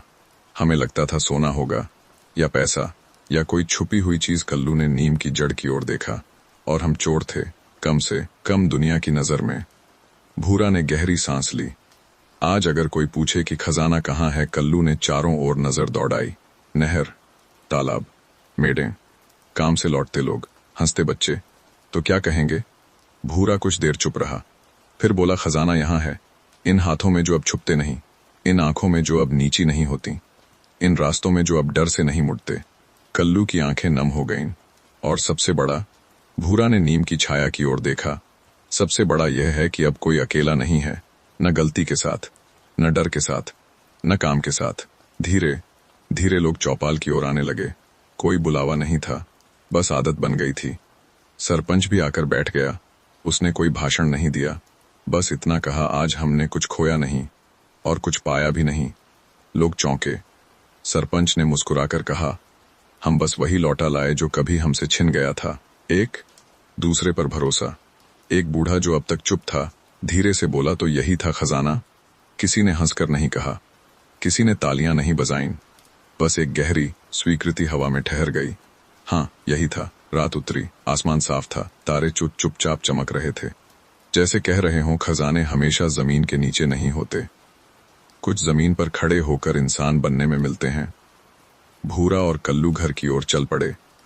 आज पहली बार पीछे कुछ भी छूटा नहीं था, न डर, शर्म, न अतीत, सिर्फ एक गांव जो अब अपना था, और दो लोग जो अब खुद के थे। अगली सुबह कुछ अलग नहीं थी, और यही सबसे अलग बात थी।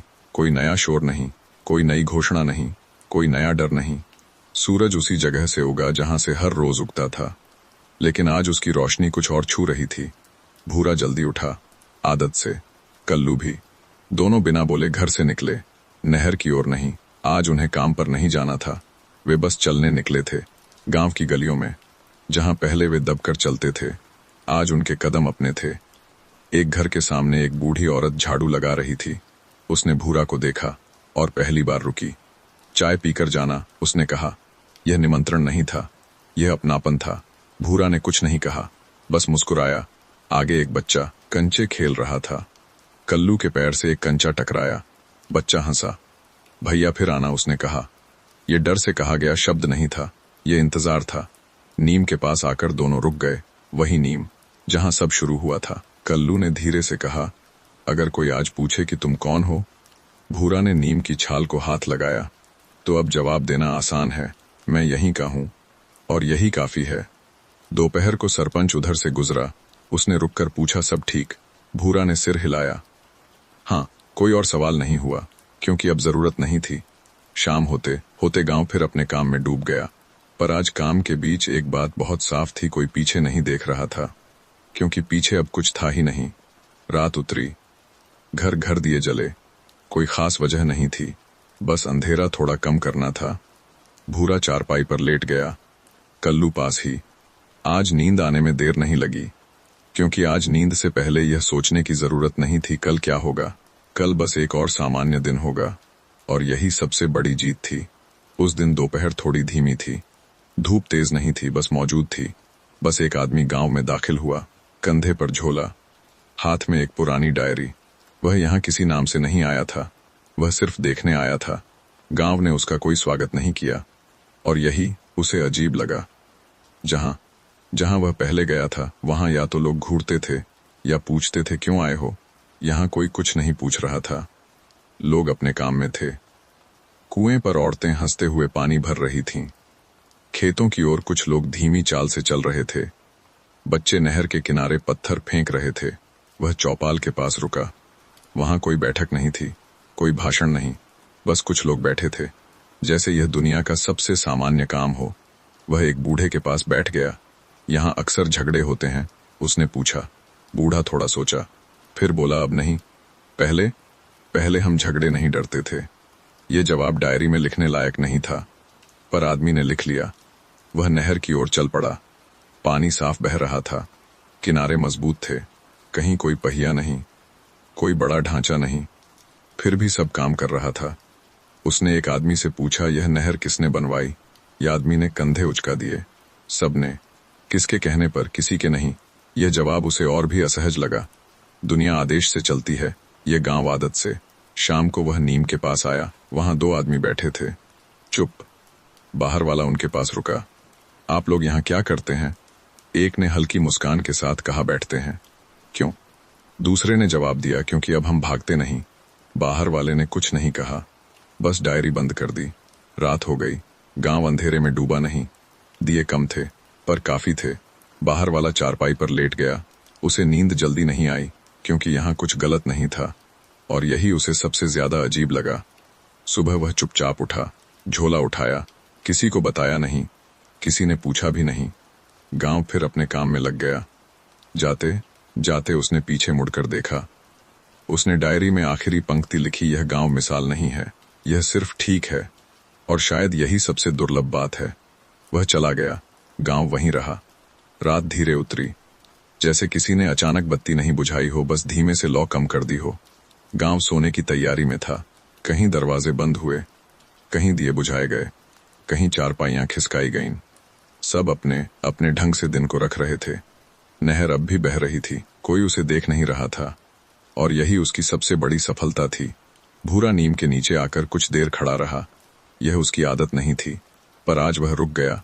नीम वही था, छाल वही, छाया वही, लेकिन उसके नीचे खड़ा आदमी अब वही नहीं था। उसने हाथ बढ़ाकर नीम की जड़ को छुआ, जैसे किसी पुराने साथी से बिना बोले मिल रहा हो। कल्लू थोड़ी देर बाद आया। उसने कुछ नहीं पूछा, बस पास खड़ा हो गया। दोनों काफी देर चुप रहे।